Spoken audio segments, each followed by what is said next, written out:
The Vatican Hill, situated on the western bank of the Tiber River, was not always the spiritual center of the world. In the time of ancient Rome, this area was known as an unhealthy, marshy fringe of the city, largely avoided by the Roman elite who built their grand villas and public works on the more stable hills to the east. The name Vaticanus itself is believed by some to be derived from a Latin word meaning divination or prophecy, a reflection of an ancient Etruscan settlement that may have once existed there. However, by the time of the Roman Republic, the area's primary function was far more prosaic. A necropolis, a vast burial ground for the city's inhabitants. Archaeological evidence supports this view, revealing extensive pagan burial sites spanning centuries. These necropoles, including a major one that would eventually lie directly beneath St. Peter's Basilica, contained mausolea and tombs ranging from simple cremations to elaborate, decorated family plots. The finds from these excavations, which began in earnest in the 1940s, show that the Vatican Hill was a place of the dead, a stark contrast to the life and politics flourishing in the Forum and on the Palatine Hill. The area's most notable pre-Christian structure was the Circus of Nero. Built by Emperor Gaius Caligula and later completed by Nero, this massive arena was situated in the valley between the Vatican Hill and the Janiculum Hill. The circus was infamous as a site of immense cruelty, a place of public executions and chariot races. It was here, after the Great Fire of Rome in 64 AD, that Emperor Nero carried out his persecution of the burgeoning Christian community, using them as scapegoats. Christians, including by tradition St. Peter himself, were tortured and killed for public entertainment within the very grounds of the circus. The location of this pagan circus and the Christian persecutions would become critically important. The proximity of the burial grounds to this site of martyrdom created a unique convergence of historical narratives. The hill, once a pagan cemetery and a scene of imperial violence, would later be chosen as the burial site for those executed there. This historical context is vital for understanding the physical and spiritual foundation of the Vatican. It was not a grand temple or a site of natural beauty that was selected for the heart of Christianity, but rather a profane space that was sanctified by the martyrdom of its earliest leaders and the devotion of its followers. This history of a swampy, forgotten hill on the outskirts of Rome, marked by death and persecution, is the foundation upon which the city of faith was built. The story of the Vatican begins not with grand palaces, but with the humble death of a fisherman. On this very hill, where the Circus of Nero once stood, tradition holds that St. Peter, the Apostle, was crucified upside down. His burial in the adjacent necropolis, in a simple grave, would become the unseen seed from which a global empire of faith would grow. In the year 64 AD, a catastrophic fire swept through Rome, and the Emperor Nero, seeking a scapegoat to deflect public suspicion, blamed the city's small but growing Christian community. This persecution, the first major state-sanctioned violence against Christians, transformed the Vatican area from a mere entertainment venue into a place of profound religious significance. Historical sources, including the Roman historian Tacitus, describe the brutality of Nero's persecutions. Christians were wrapped in animal skins and torn apart by dogs nailed to crosses and burned alive to serve as human torches in the circus. It is within this context that the martyrdom of St. Peter, the leader of the apostles, is traditionally placed. While no contemporary Roman account explicitly mentions Peter's death, early Christian writers, such as Tertullian in the 2nd century and Eusebius of Caesarea in the 4th, provide detailed accounts of his execution. These traditions, widely accepted by the early church, state that Peter was crucified in the circus of Nero, out of a sense of humility and unworthiness to die in the same manner as his Lord. He is said to have requested to be crucified upside down. Following his death, Peter's body was interred in the nearby necropolis. This was a common practice, as it was illegal to bury bodies within the city limits. The simple, humble grave, a mere plot of earth among thousands of other pagan and plebeian burials, became a site of pilgrimage for the early Christian community. Over time, a small shrine, known as the Trophy of Gaius, was built over the site, marking it as a place of special veneration. Archaeological excavations in the 20th century, specifically the Scavi excavations under St. Peter's Basilica, uncovered this very necropolis, confirming its existence and the presence of numerous burials. While definitive proof of the apostles' remains has been a subject of scholarly debate, the central location of a small shrine, or aedicule, directly beneath the high altar of the present-day basilica, strongly supports the long-held tradition of Peter's burial site. This small, unadorned grave, sanctified by the blood of a martyr, would become the spiritual cornerstone upon which the vast edifice of the Catholic Church would be built. Just a quick announcement. If you enjoy this video so far, please subscribe to our channel, as it motivates us to bring you a new story every evening. This is the only kind request tonight, and we won't bother you with it anymore until the very end of today's story. Let's get back to the video. With the dawn of the 4th century, a new era began for Christianity under the rule of Emperor Constantine I. His Edict of Milan in 313 AD granted religious toleration, ending centuries of state-sponsored persecution and allowing the Christian faith to emerge from the shadows of martyrdom and into the light of imperial favor. This shift in policy had profound implications for the sites of Christian memory, particularly the humble burial place of St. Peter on the Vatican Hill. Constantine, seeking to honor the chief apostle and solidify his own alignment with the rising power of the Church, embarked on a monumental building project that would forever change the Roman landscape. The emperor's decision to build a grand basilica was not a simple act of devotion. It was a complex political and religious statement. The chosen location was highly significant. To construct the basilica directly over Peter's grave, Constantine ordered the filling of the circus of Nero and the flattening of the surrounding pagan necropolis. This was an immense engineering feat, requiring the removal of countless tons of earth and the destruction of existing mausolea, an act that demonstrated the new Christian order's triumph over both paganism and the imperial cruelty of Nero's reign. The Constantinian Basilica, or Old Saint, Peter's, was built as a 5-aisled structure, a design that was a departure from traditional Roman temple architecture. Its layout was modelled on the Roman basilica, a public building used for administrative purposes but repurposed for Christian worship. The church was over 100 meters long and could hold thousands of worshippers, making it one of the largest buildings in the Western world at the time. The orientation of the basilica was deliberate and symbolic. The altar, and thus the nave, was oriented to the west, a unique feature that ensured the main doors faced east, towards the rising sun, symbolizing the resurrection of Christ. The most critical element of the design, however, was the aedicule, or small shrine, that had marked Peter's grave. The high altar of the new basilica was placed precisely over this aedicule, directly above what was believed to be the apostle's tomb.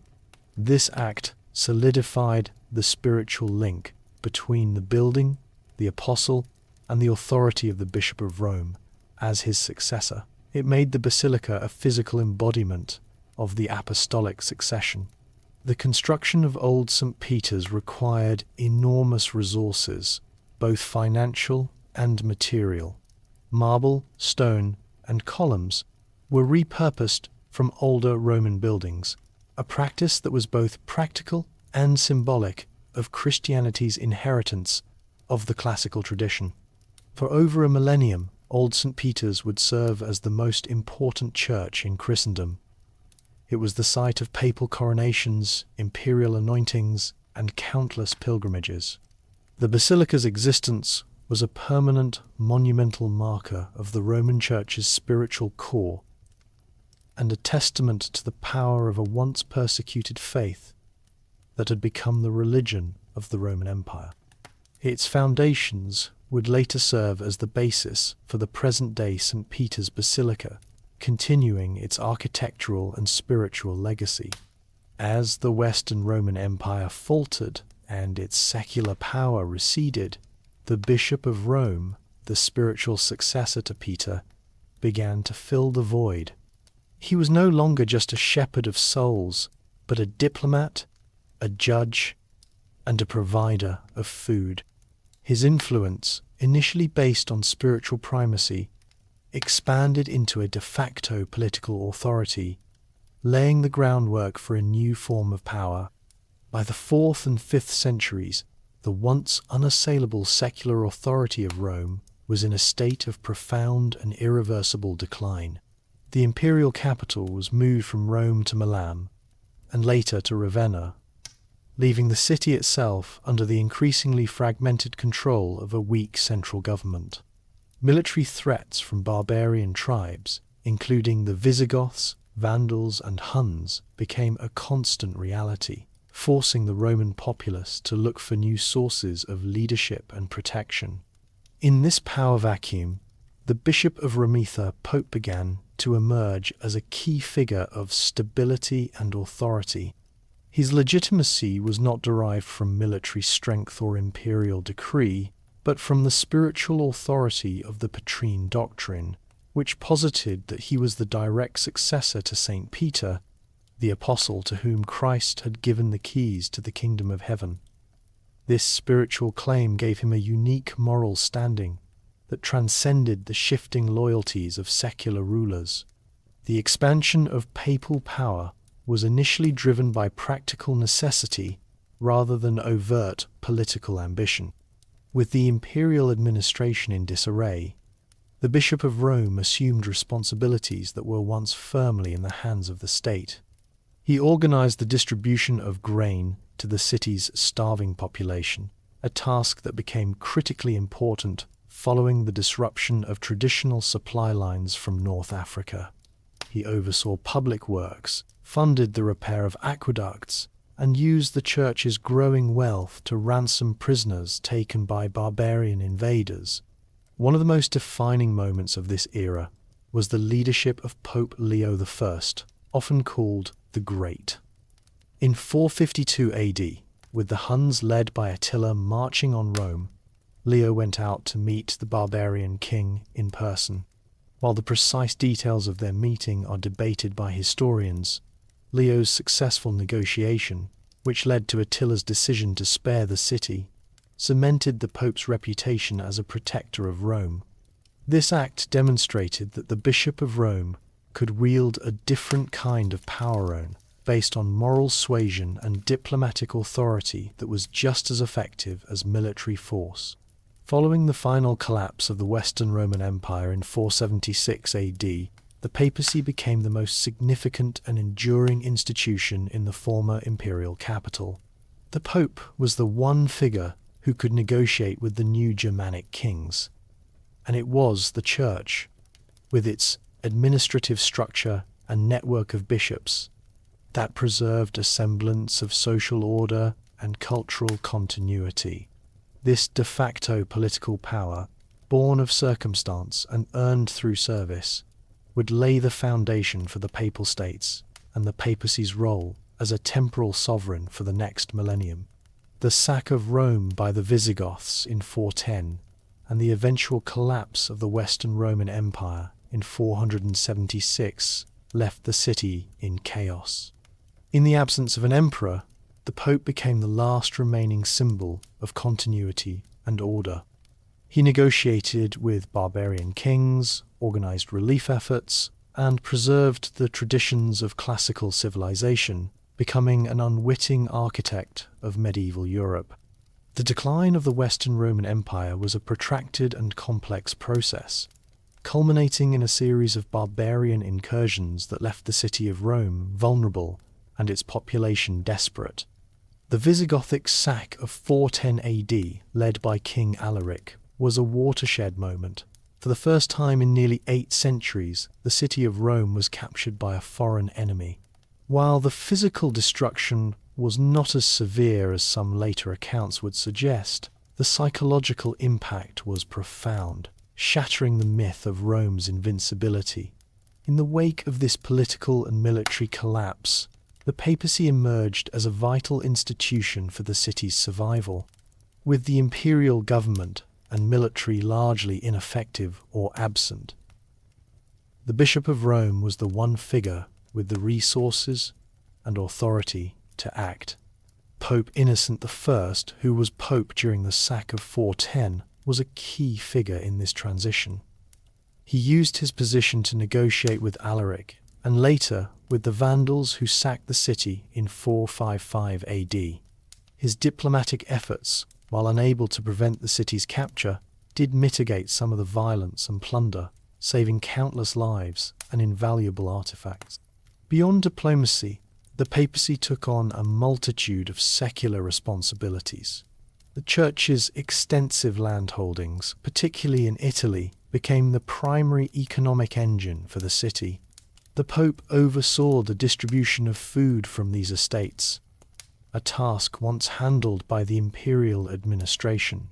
He also organized social services and used the Church's financial resources to ransom prisoners and rebuild damaged churches. This practical, day-to-day governance, born of necessity, fundamentally transformed the role of the papacy from a purely religious office to one with significant temporal power. The definitive end of the Western Roman Empire in 476 AD, when the Germanic chieftain Odoacer deposed the last emperor, Romulus Augustulus, solidified the pope's new position. Odoacer did not seek to rule as an emperor, but as the king of Italy, and he chose to govern from Ravenna, not Rome. This left Rome without a secular ruler. In this vacuum, the Pope, wielding the spiritual authority of Peter and the administrative power he had accrued, became the de facto leader of the city. He was a symbol of a past order, a living link to the grandeur of Rome, but also the architect of a new one. The Church, under his leadership, became the primary preserver of classical learning and administrative traditions, an unwitting bridge from the ancient world to the medieval age. Amidst the political turmoil of the early Middle Ages, a remarkable document emerged. The donation of Constantine purported to grant the Pope temporal power over Rome and the Western Roman Empire.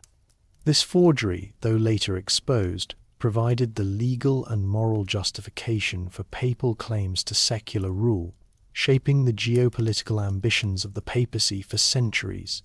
The decline of secular authority in Rome and the rise of the papacy as the de facto governing power created a complex legal and political situation. Popes wielded a new kind of authority that was not explicitly codified in Roman law. As they began to consolidate their control over the city and its surrounding territories, a need for formal, legal justification for their temporal rule became apparent. This need was particularly acute in the 8th century, as the papacy sought to assert its independence from the Byzantine emperor and protect itself from the encroaching Lombard kings in Italy. It was in this context that the Donation of Constantine appeared. This document, likely created in the mid-8th century, was a forgery that claimed to be a decree from the 4th century Roman Emperor Constantine I. The text stated that Constantine, having been miraculously cured of leprosy by Pope Sylvester I, had in gratitude transferred his imperial power to the Pope. The document purported to grant the Pope not only spiritual supremacy over all other bishops, but also temporal dominion over Rome, Italy, and the entire Western Roman Empire. The donation was a masterpiece of legal fiction. Its Latin prose was crafted to mimic the style of a 4th century imperial decree, and its claims were presented as the legitimate transfer of power from the emperor to the pope.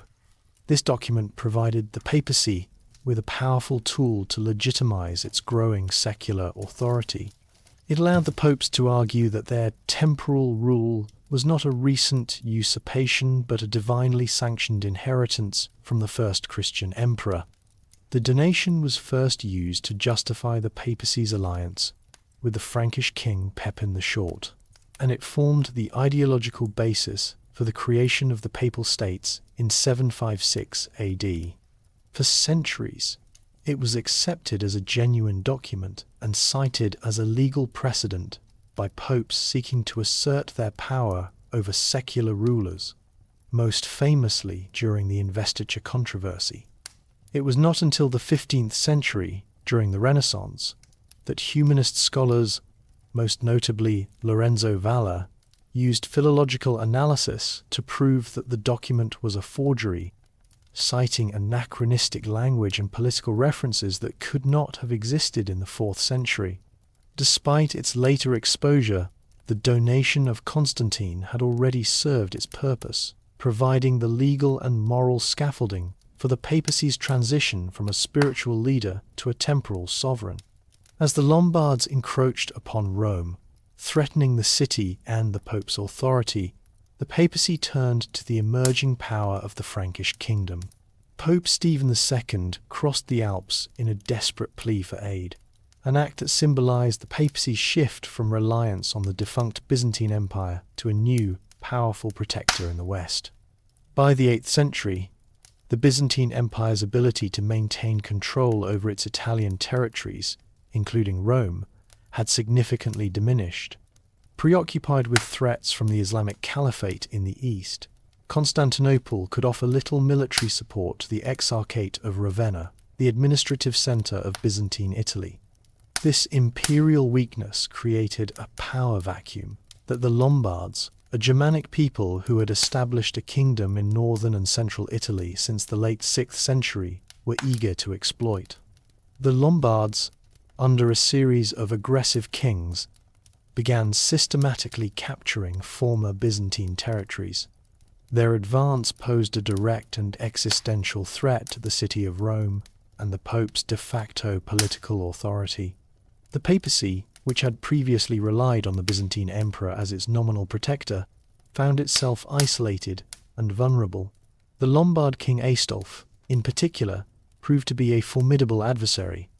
In 751 AD, he captured Ravenna, effectively ending Byzantine rule in northern Italy and setting his sights on Rome. He demanded tribute and recognition of his sovereignty over the city, a demand the Pope could not meet without relinquishing his independence. Faced with this imminent threat and recognizing the futility of appealing to Constantinople for help, Pope Stephen II made a pivotal strategic decision. He turned his attention to the Frankish kingdom, a powerful ascendant Christian state north of the Alps. The Franks, under the leadership of Pepin the Short, were consolidating their own power and had a vested interest in forging a strong alliance with the papacy to legitimize their rule. In 754 AD, Pope Stephen II undertook a dangerous journey across the Alps to meet with Pepin at his palace in Pontion. This was the first time a pope had ever travelled north of the Alps to seek a political alliance. The journey itself was a dramatic testament to the desperation of the papacy and the profound shift in its geopolitical orientation. During this meeting, Pope Stephen II crowned Pepin as King of the Franks, a powerful symbolic gesture that granted Pepin a new divinely sanctioned legitimacy for his recently usurped throne. In return, Pepin pledged to protect the papacy and restore the captured lands to the Pope. This alliance fundamentally reoriented the papacy's political allegiance from the east to the west. It severed the last ties to the Byzantine emperor and secured the papacy's future under the protection of a new, powerful European monarch. The result of this meeting was Pepin's military campaigns against the Lombards, which would directly lead to the establishment of the Papal States and the consolidation of the papacy's temporal power. The response from the Frankish king, Pepin the Short, was decisive. He defeated the Lombards and, in a pivotal moment of history, granted the conquered lands to the Pope. This donation of Pepin in 756 formally established the Papal States, a sovereign territory ruled by the Bishop of Rome, solidifying the papacy's role as a temporal sovereign. The alliance forged between Pope Stephen II and Pepin the Short in 754 AD was founded on mutual political necessity. The papacy, facing an existential threat from the Lombards, required a military protector, while Pepin, having recently usurped the Frankish throne from the Merovingian dynasty, sought divine and spiritual legitimacy for his rule. The Pope's anointing of Pepin as king by the grace of God provided this legitimacy and cemented the Frankish king's commitment to the papacy. Following the papal anointing, Pepin acted swiftly to fulfill his promise. He led a Frankish army across the Alps in 754 and decisively defeated the Lombard forces led by King Aistulf. Pepin's military campaign was not a full conquest of the Lombard kingdom, but rather a strategic intervention designed to protect Rome and compel Aistulf to relinquish the lands he had seized from the Byzantine Exarchate of Ravenna. The political situation was further complicated by the Byzantine emperor, who demanded that Pepin restore the lands to imperial control. Pepin, however, rejected the emperor's claim. He asserted that his military intervention was not in service to the Byzantine Empire, but in service to St. Peter and the Roman Church. This declaration was a clear statement of the Frankish king's new allegiance and the papacy's new geopolitical independence. In 756, after a second successful campaign against the Lombards, Pepin formalized his grant of the conquered territories to the papacy. This act, known to history as the Donation of Pepin, did not grant the Pope private land, but rather de facto sovereignty over a specific territory in central Italy. This territory, which included the former Byzantine Exarchate of Ravenna and the surrounding regions of the Marche, became the foundation of the Papal States. The donation of Pepin was a revolutionary act that had no precedent. It transformed the Bishop of Rome from a de facto political power in Rome into a recognized temporal sovereign with a defined territory. This new political entity, the Papal States, provided the papacy with a territorial buffer against its enemies, an independent source of revenue, and a recognized place among the secular kingdoms of Europe. While the size and boundaries of the Papal States would fluctuate over the centuries, Pepin's Act of 756 established the foundational principle of papal temporal rule, a unique form of power that would define the papacy for over 1,000 years. On Christmas Day, in the year 800, Pope Leo III placed the imperial crown upon the head of Charlemagne in St. Peter's Basilica. This act not only re-established the Western Roman Empire in name, but also asserted the papacy's right to bestow imperial legitimacy. It created a complex, often fraught, relationship between papal and imperial power that would define the next millennium. The event was the culmination of a century of growing collaboration between the papacy and the Frankish kingdom, a relationship that began with Pepin the Short's intervention in Italy. Charlemagne, Pepin's son, had already proven to be the most formidable military leader in Europe. His campaigns had expanded the Frankish kingdom to include most of Western and Central Europe, creating a vast empire that stretched from the Pyrenees to the Danube.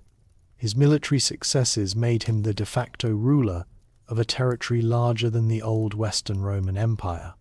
The circumstances surrounding the coronation were deeply political.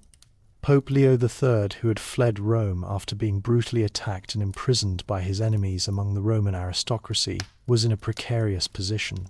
Charlemagne, having restored Leo to the papacy with his army, was seen as the Pope's protector and the most powerful man in Europe. The coronation was, in part, a reciprocal act of gratitude and a strategic maneuver to secure the papacy's future. The coronation itself was a carefully orchestrated, yet surprising, event. As Charlemagne knelt to pray in St. Peter's Basilica on Christmas morning, Pope Leo III placed a crown on his head and declared him Augustus and Emperor of the Romans. This act was a revolutionary moment. For the first time, a pope had crowned an emperor in the West, effectively asserting the Church's authority to grant imperial power. The people of Rome, assembled in the Basilica, acclaimed Charlemagne, lending popular support to the new title. This event had immense historical implications. It formally re-established the concept of a Western Roman Empire, which had been defunct since 476 AD. However, this new Holy Roman Empire was fundamentally different from its predecessor. It was centered on a Germanic king, not a Roman emperor, and it was intrinsically linked to the authority of the Roman Church. This created a dual power structure in European sacred empire ruled by a Christian emperor, and a universal church led by the Pope that would be a source of both cooperation and conflict for centuries. The coronation also established a powerful precedent that a king's rule was not solely a matter of hereditary right or military conquest, but could be legitimized by a spiritual authority. While Charlemagne may have been surprised by the timing, the coronation was not an unexpected event. It was a formal recognition of his existing power and a symbolic assertion of the papacy's new role as the spiritual and political arbiter of a Christian Europe. The centuries that followed were a period of intense struggle and fragmentation. The papacy navigated the treacherous waters of feudal politics, facing threats from local Roman nobles and distant emperors. Amidst this, the Great Schism of 1054 formalized the split between the Roman Catholic and Eastern Orthodox churches, a wound that has never fully healed. Following the coronation of Charlemagne, the papacy entered a complex new political reality. The Holy Roman Empire created a dual power structure where the Pope and the Emperor were meant to be complementary powers, but this relationship was frequently a source of intense conflict. After Charlemagne's death, his empire fragmented, and the papacy lost its most powerful protector. This left the popes vulnerable to the political ambitions of local Roman aristocrats and the influence of powerful Italian and German families. This period, often referred to as the Dark Ages of the papacy, saw a profound decline in the moral and spiritual authority of the office. The papacy became a political prize, with rival Roman noble factions such as the Crescentii and the Tusculani installing and deposing popes at will. This era was marked by a rapid succession of pontiffs, some of whom were notable for their youth, moral failings, or political ineffectiveness. The influence of these secular powers corrupted the papal electoral process and undermined the spiritual mission of the Church. Despite this internal turmoil, the papacy continued to act as a unifying force and a keeper of order in a fragmented Europe. The Church's network of bishops and monasteries preserved a semblance of social and administrative structure. Papal legates, acting as the Pope's representatives, travelled across Europe to mediate disputes and enforce ecclesiastical law, thereby maintaining a universal sense of Christian identity. The monasteries, in particular, served as crucial centres for the preservation of classical texts, art, and learning during a period when much of Europe was in chaos. A major theological and political event during this era was the Great Schism of 1054. The split between the Eastern and Western churches was the culmination of centuries of growing differences. Issues of theological doctrine, such as the use of unleavened bread in the Eucharist and the wording of the Nicene Creed, were central. However, political and cultural differences were just as significant. The Eastern Church, centered in Constantinople, maintained a close relationship with the Byzantine Emperor, while the Western Papacy was asserting its independence and temporal power. The final break came with the mutual excommunications between Pope Leo IX and Patriarch Michael I Cerularius of Constantinople. This act formalized the separation of the Roman Catholic and Eastern Orthodox churches, creating a lasting division that would forever alter the landscape of Christendom. The centuries between the fall of Charlemagne's empire and the High Middle Ages were a period of both profound decline and enduring resilience for the papacy. While its temporal power was often in jeopardy, the institution's spiritual and administrative functions continued, setting the stage for the reforms and power struggles of the centuries to come. The 10th century, known as the Dark Age of the Papacy, saw the institution at its nadir. Powerful Roman families, particularly the Theophylact dynasty, held the papacy captive, installing and deposing popes at will. This era of political maneuvering and moral decay highlighted the dangers of the papacy's newfound secular power. Following the fragmentation of Charlemagne's empire, the papacy found itself without a powerful imperial protector.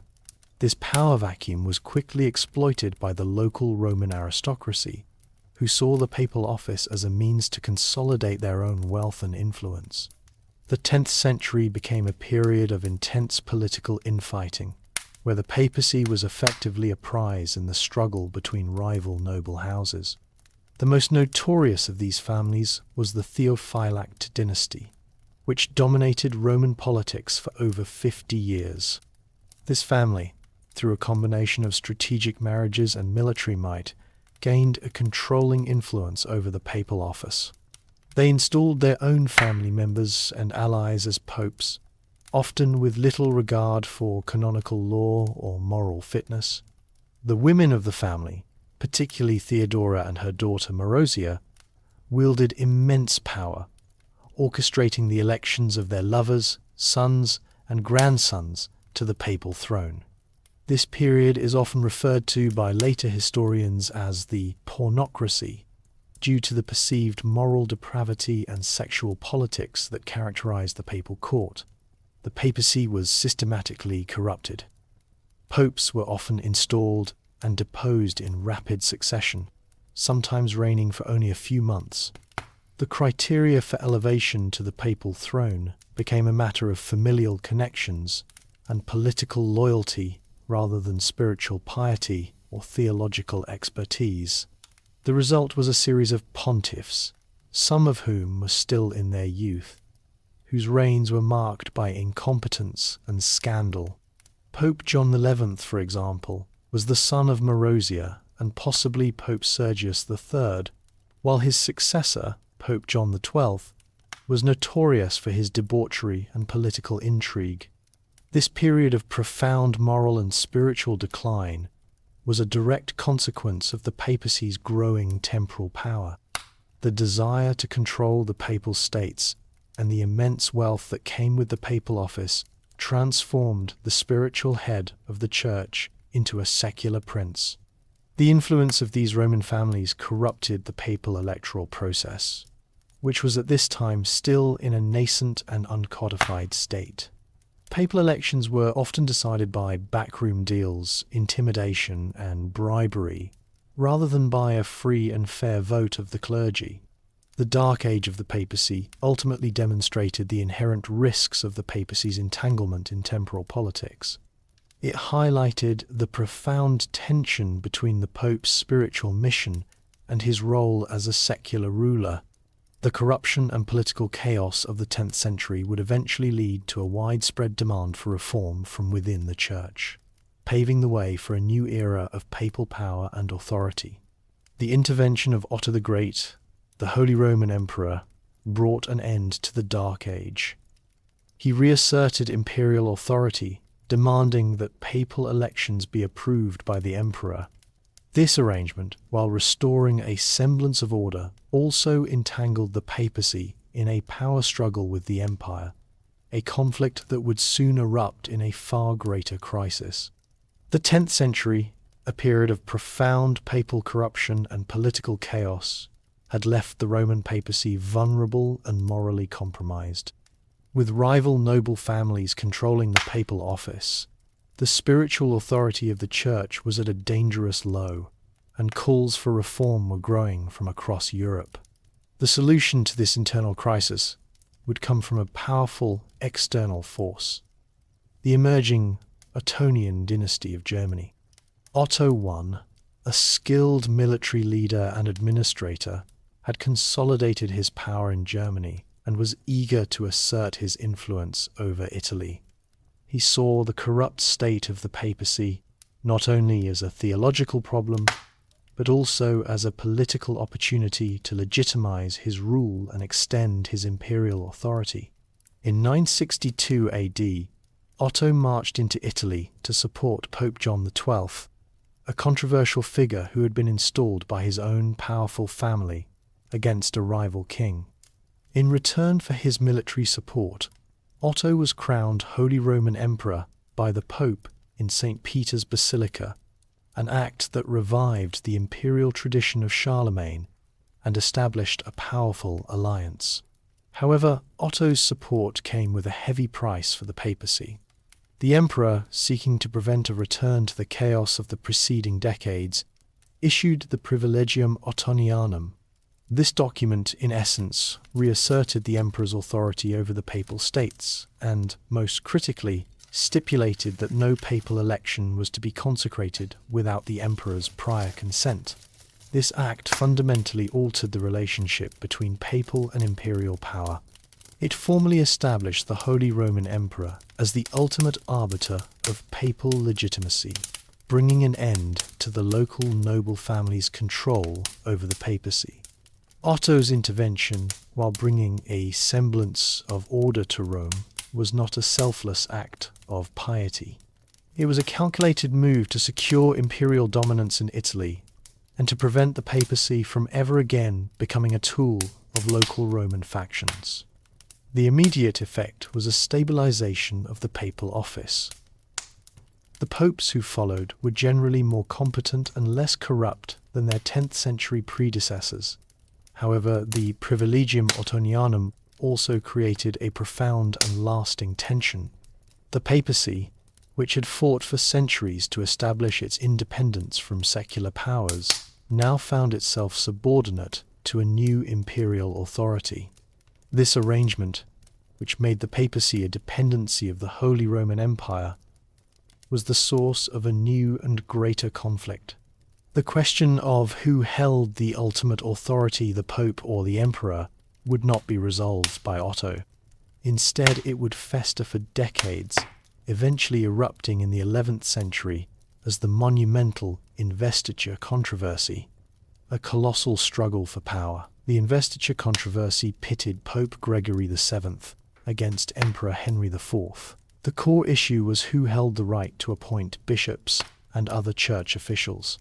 This conflict, culminating in the dramatic walk of Henry to Canossa, redefined the relationship between the spiritual and secular realms, asserting the papacy's moral and political authority over the emperor. The investiture controversy was the inevitable climax of the tension that had been building between the papacy and the Holy Roman Empire since Otto the Great's intervention in the 10th century. The Privilegium Ottonianum, which gave the emperor a say in papal elections, was a clear sign of secular dominance over the church. However, a powerful reform movement within the church, centered on the monastery of Cluny, sought to end this corruption and free the church from worldly control. The reformers' primary target was the practice of lay investiture, where secular rulers from kings to local nobles invested bishops and abbots with the symbols of their spiritual office, such as a ring and a staff. This practice effectively turned bishops into feudal vassals, owing their allegiance and military service to the secular ruler who appointed them, rather than to the Pope. It led to widespread corruption, with ecclesiastical offices often being sold to the highest bidder, a practice known as simony. The conflict reached its boiling point in the late 11th century with the election of Pope Gregory VII, a fervent reformer who had a clear vision of an independent, spiritually pure church. In 1075, he issued the Dictatus Papae, a list of 27 statements that asserted the Pope's absolute authority, including the power to depose emperors. This was a direct challenge to the Holy Roman Emperor, Henry IV, who, like his predecessors, relied on his control of episcopal appointments to manage his empire. The struggle between Gregory and Henry was initially a diplomatic one, but it quickly escalated into open conflict.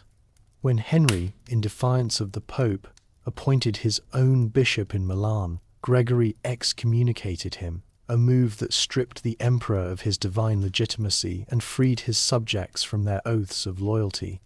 This act of excommunication had immediate political consequences, as Henry's German princes and nobles, who had long resented his power, rose in rebellion against him. Faced with a collapsing empire, Henry had no choice but to seek the Pope's forgiveness. In 1077, he travelled to the castle of Canossa in northern Italy, where Gregory was staying. For 3 days, the emperor, dressed in sackcloth and barefoot in the snow, stood outside the castle gates, a public spectacle of imperial humiliation. The Pope eventually lifted the excommunication, but the moral victory for the papacy was complete. While the conflict would continue for decades and was not fully resolved until the Concordat of Worms in 1122, the walk to Canossa established a powerful precedent. That the spiritual authority of the Pope was, in some fundamental sense, superior to the temporal power of the emperor. In 1095, Pope Urban II called for the First Crusade, an event that galvanized Christian Europe. This movement, initiated from the heart of the Vatican, demonstrated the papacy's immense power to mobilize armies, direct political will, and unite a fractured continent under a single purpose. The Crusades were a profound expression of papal authority on a global stage. The papacy of the late 11th century had emerged from the investiture controversy with a strengthened sense of spiritual authority over secular rulers. Pope Urban II, in particular, sought to consolidate this power and redirect the martial energies of Europe's feuding feudal lords towards a common external enemy. The opportunity for this came in 1095, when an embassy from the Byzantine Emperor Alexios I Komnenos arrived, requesting military assistance to defend against the encroaching Seljuk Turks, who had seized vast territories in Anatolia. Urban II, however, transformed this plea for military aid into a religious and political movement of unprecedented scale. At the Council of Clermont in November 1095, he delivered a powerful sermon to a large gathering of clergy and nobles. His call to arms was a masterpiece of rhetoric and political strategy. He did not simply call for help for the Byzantines, but for a holy war to liberate the Holy Land from Muslim control. He emphasized the suffering of Eastern Christians and the desecration of holy sites, particularly the Church of the Holy Sepulchre in Jerusalem. Urban offered powerful spiritual incentives for participation. He promised a full indulgence, a remission of all penance for sins, to those who would take up the cross and go on the crusade. This was a direct appeal to the religious piety and a strategic use of the papacy's spiritual authority. He also provided a unifying purpose for Europe's fragmented and often violent knightly class. By redirecting their fighting skills toward a divinely sanctioned cause, he sought to bring a sense of order to the internal conflicts that plagued the continent. The response to Urban's call was immediate and overwhelming. Knights, nobles, and common people from across France, Germany, and Italy took the crusading vow, sewing a cross onto their garments as a symbol of their commitment. The papacy became the logistical and administrative center for this massive movement. Papal legates were dispatched to preach the crusade and to organize the disparate armies. The Pope's authority was the single factor that could unite these feudal forces, which had no other shared command structure or political allegiance. The First Crusade, which resulted in the capture of Jerusalem in 1099, was a powerful demonstration of the papacy's new influence. It showed that the Pope could wield a form of spiritual military power that was distinct from, and in some ways superior to, that of any single monarch. The Crusades not only reclaimed territory in the Holy Land for a time, but they also cemented the papacy's role as the central moral and political force in Europe for the High Middle Ages. They were a profound and lasting expression of papal authority on a global stage. Innocent III stands as the most powerful of all popes. He exerted unparalleled influence over European monarchs, declaring that a pope was less than God, but greater than man. Through interdicts, excommunication, and astute diplomacy, he was able to arbitrate disputes, launch crusades, and establish the papacy as the unquestioned moral and political arbiter of the West. His pontificate, from 1198 to 1216, represented the high point of papal power and a culmination of the reforms initiated by figures like Pope Gregory VII. Innocent III's authority was founded on the concept of papal plenitudo potestatis, or fullness of power, which asserted that the Pope held ultimate jurisdiction over all matters of faith and morals, and by extension over the secular rulers whose power was derived from God. Innocent III skillfully used spiritual and legal tools to assert this supremacy. The interdict, a powerful spiritual weapon, was used to compel monarchs to obey papal directives. By placing an entire kingdom under an interdict, he suspended public religious services, including masses and burials, thereby creating immense pressure on a monarch from his own subjects. He used this tool to great effect against King John of England, compelling him to accept the Pope's choice for the Archbishop of Canterbury. King John, after initially resisting, was excommunicated and eventually submitted, even declaring England a papal fiefdom. Excommunication was another critical tool. Innocent III excommunicated Philip II of France for an illegal marriage, forcing the king to send his new wife away and take back his first wife. This demonstrated that papal authority extended into the most personal and private affairs of European monarchs. Innocent's authority was not limited to individual conflicts. He was also a powerful and effective political arbiter on a continental scale. He intervened in the succession disputes of the Holy Roman Empire, skillfully playing rival candidates against each other to ensure a favorable outcome for the papacy. Beyond politics, Innocent III was also a central figure in launching new crusades. He initiated the Fourth Crusade, which famously deviated from its original path and ended with the sack of Constantinople, a tragic and lasting event. He also launched the Albigensian Crusade against the Cathar heretics in southern France. These crusades, while not always successful in their stated goals, demonstrated the Pope's unique power to mobilize armies and direct the martial energies of Europe's knights toward what he deemed worthy religious causes. His legacy is also tied to the Fourth Lateran Council, which he convened in 1215. This council was a landmark event in church history, as it mandated annual confession and communion for all Catholics, defined the doctrine of transubstantiation, and regulated the practice of the sacraments. This council, held at the height of his power, was a profound assertion of papal authority over all aspects of Christian life, and a testament to Innocent III's success in making the papacy the central moral and political arbiter of the Western world. Following political turmoil in Rome, the papacy was relocated to Avignon, France, in 1309. For nearly 7 decades, the popes resided outside of Rome, under the shadow of the French monarchy.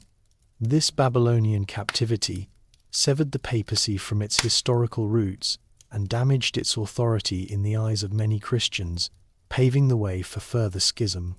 The late 13th and early 14th centuries marked a significant shift in the balance of power in Europe, as powerful nation-states began to challenge the universal authority of the papacy.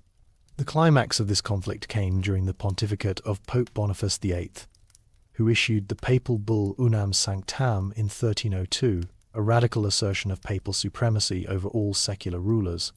This declaration was met with fierce resistance from King Philip IV of France, who had the Pope arrested and humiliated. While Boniface was quickly freed, the incident demonstrated the fragility of papal power when confronted by a determined monarch.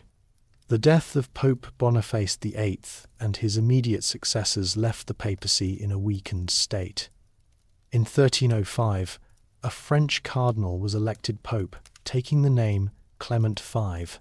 Faced with the ongoing political instability in Rome and the powerful influence of the French monarchy, Clement V made a fateful decision to relocate the papal court from Rome to Avignon, a city on the border of France that was under the authority of a papal vassal. This move, initially intended as a temporary measure, lasted for nearly 70 years, a period that came to be known as the Babylonian captivity of the papacy. The Avignon papacy was not a period of captivity in a literal sense. The popes were not prisoners. They built a magnificent new palace and established a sophisticated, centralized bureaucracy that greatly improved the administration of the church. However, the move was widely perceived as a subjugation of the papacy to the political will of the French kings. All 7 popes who reigned from Avignon were French, and the College of Cardinals became dominated by French appointees.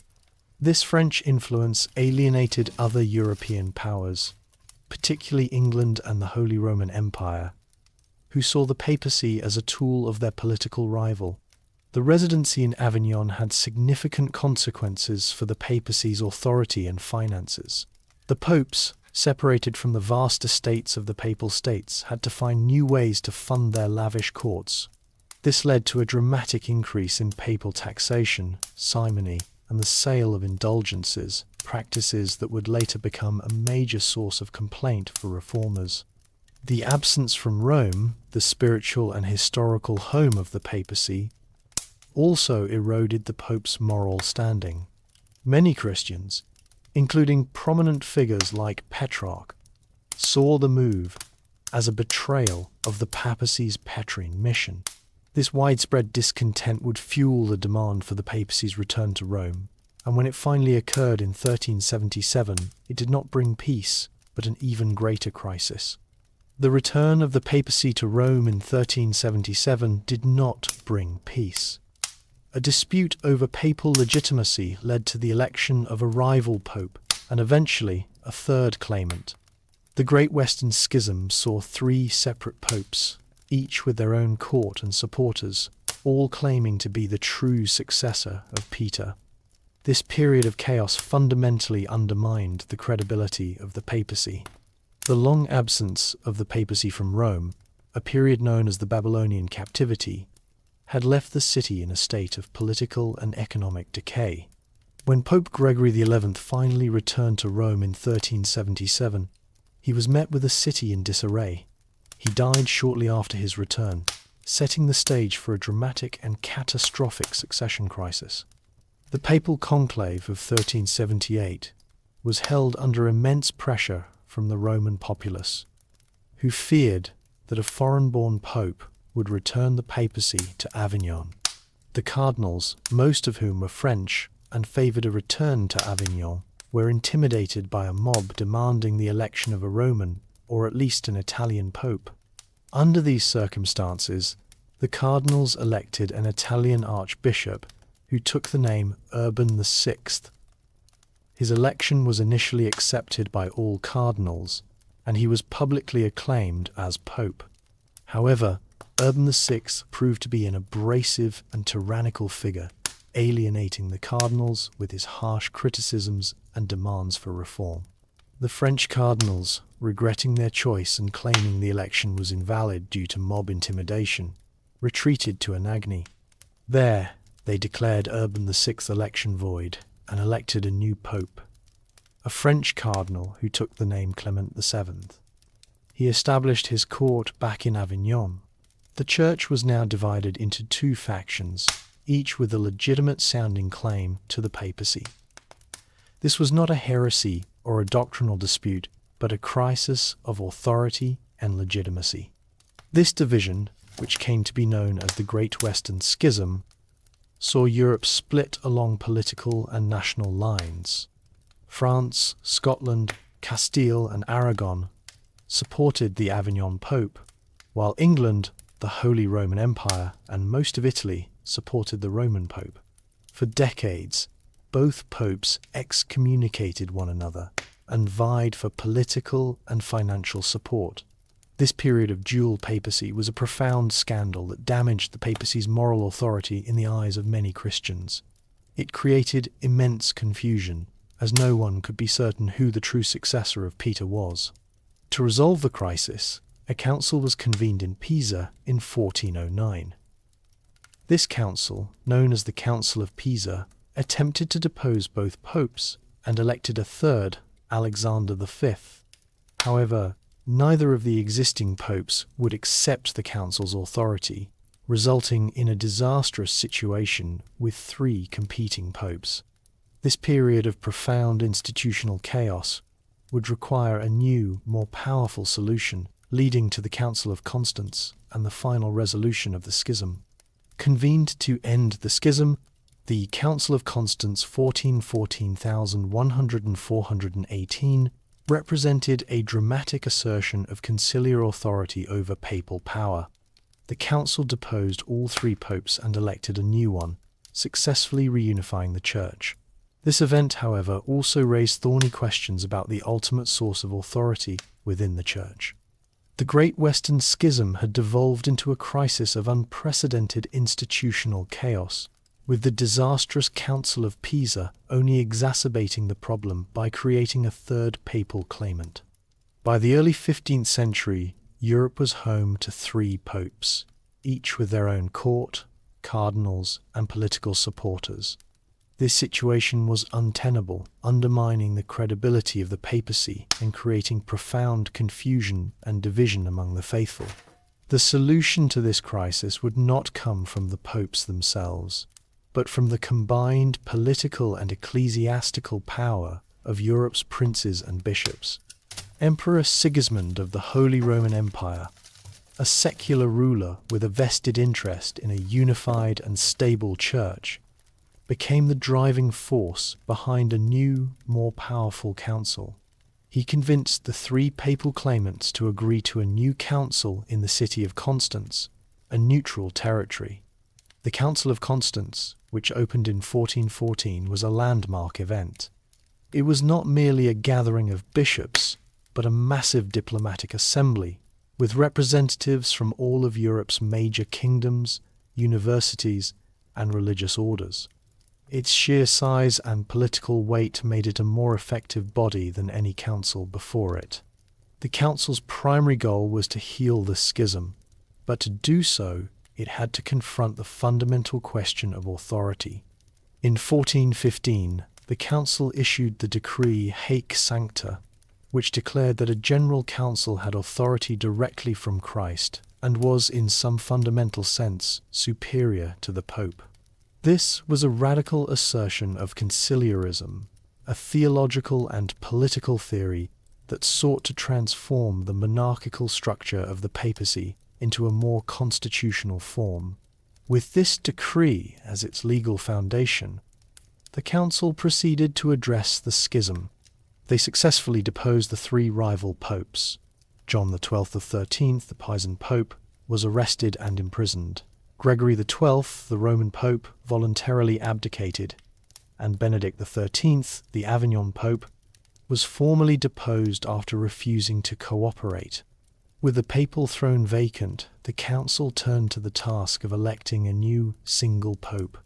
In 1417, the cardinals, meeting in a special conclave, elected Cardinal Odon Colonna, who took the name Martin V.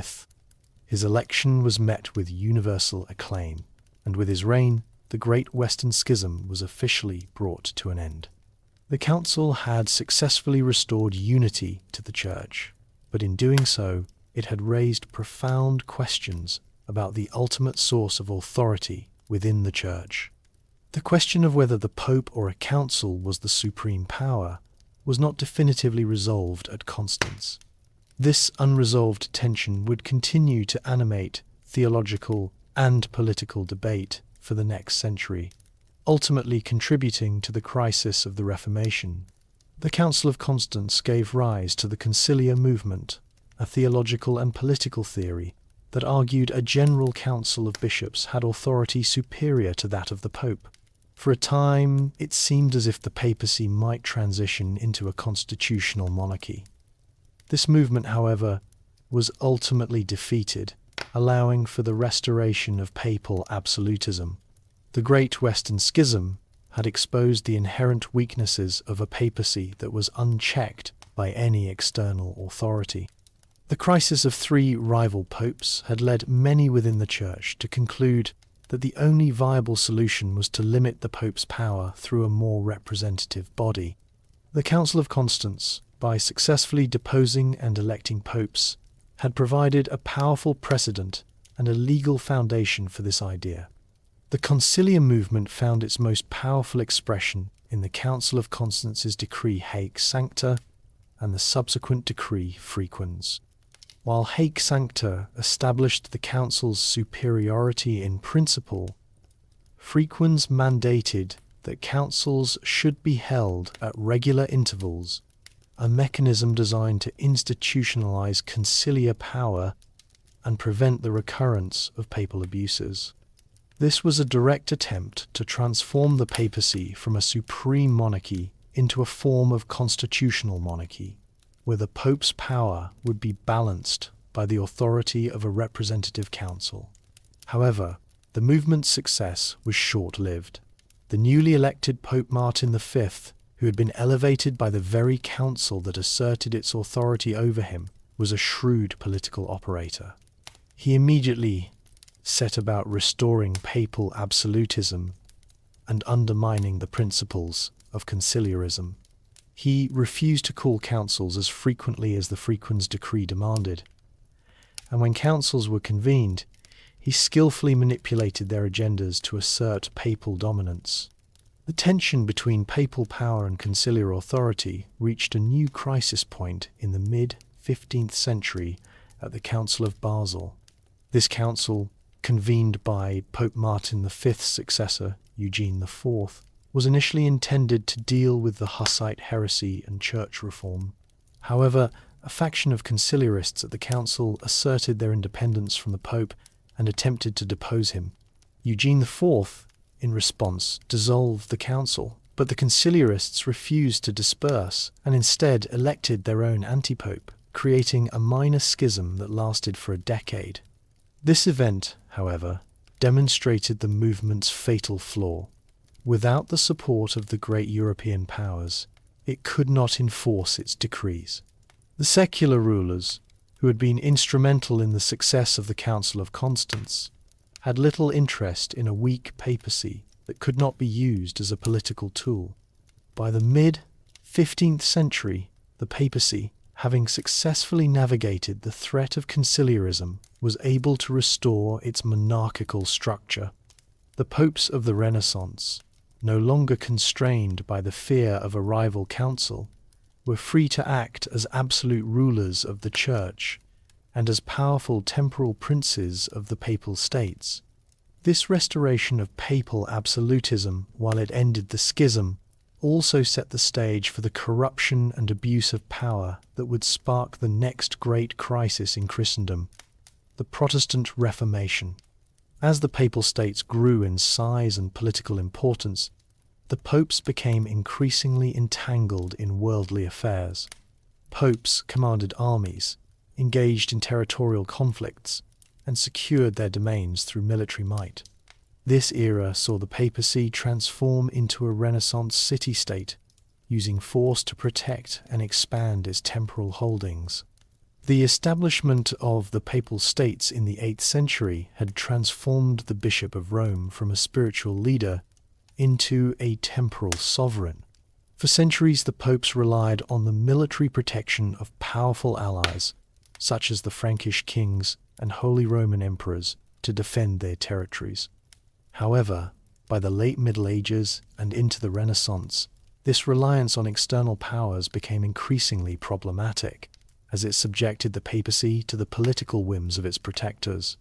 A series of internal and external threats forced the popes to develop their own independent military force. Internally, the Papal States were a mosaic of feuding noble families and rebellious city-states that constantly challenged papal authority. Externally, the papacy faced threats from ambitious Italian city-states, the Kingdom of Naples, and the Holy Roman Empire, all of whom sought to control or annex papal territories. To defend their temporal power and enforce their rule, the popes began to raise standing armies, recruit mercenaries, and personally command military campaigns. The papacy's transition from a spiritual to a military power was a gradual process that reached its zenith during the Renaissance. Popes began to act as secular princes, using the immense wealth of the Church to fund military expeditions and secure their domains. Pope Sixtus IV, for example, engaged in numerous military campaigns to expand and consolidate the Papal States. He was a master of political intrigue and used military force to protect his family and to establish a powerful, centralized state. The most famous of these warrior popes was Julius II, whose pontificate from 1503 to 1513 was defined by his military campaigns. Julius II, a powerful and ambitious figure, was more comfortable in armor than in a priest's robe. He personally led his armies into battle to reclaim papal territories, earning him the nickname the Warrior Pope. His military actions were not aimed at religious conquest, but at securing the political and territorial integrity of the Papal States. He engaged in complex alliances, such as the League of Cambrai, to fight his enemies, demonstrating a mastery of realpolitik that was on par with any secular monarch of the age. The Papal Army was not a force of pious crusaders. It was a professional military organization comprised of Italian and foreign mercenaries. Swiss mercenaries, renowned for their discipline and fighting prowess, were hired to serve as the Pope's personal guard, a tradition that continues to this day with the Swiss Guard. The existence of a papal army and the Pope's active participation in military conflicts highlighted the profound tension between the papacy's spiritual mission and its temporal power. It solidified the papacy's image as a worldly political force, an image that would fuel the criticisms of Protestant reformers and contribute to the great schism that was to come. Pope Julius II embodied the complex and often contradictory spirit of the Renaissance papacy. A military strategist who personally led his troops into battle, he was also the most significant patron of the arts in papal history. It was he who commissioned Michelangelo to paint the Sistine Chapel ceiling and laid the cornerstone for the new St. Peter's Basilica. His pontificate, from 1503 to 1513, occurred at a pivotal moment in European history, as the papacy was transitioning from a medieval spiritual authority to a powerful Renaissance city-state. Julius II, born Giuliano della Rovere, was not a pious or scholarly figure. He was a man of action, a formidable political operator and military strategist who was more concerned with securing the temporal power of the Papal States than with theological matters. His primary goal was to reclaim and consolidate the territories of the Papal States, which had been fragmented by the political intrigues of his predecessor, Alexander VI. Julius II's military campaigns were legendary. He personally led his armies into battle, earning him the famous nickname, the Warrior Pope. His most significant military engagements included the campaigns to recapture Bologna and Perugia, which had been seized by local lords. He was a master of diplomacy and realpolitik, using a combination of military force and strategic alliances to achieve his goals.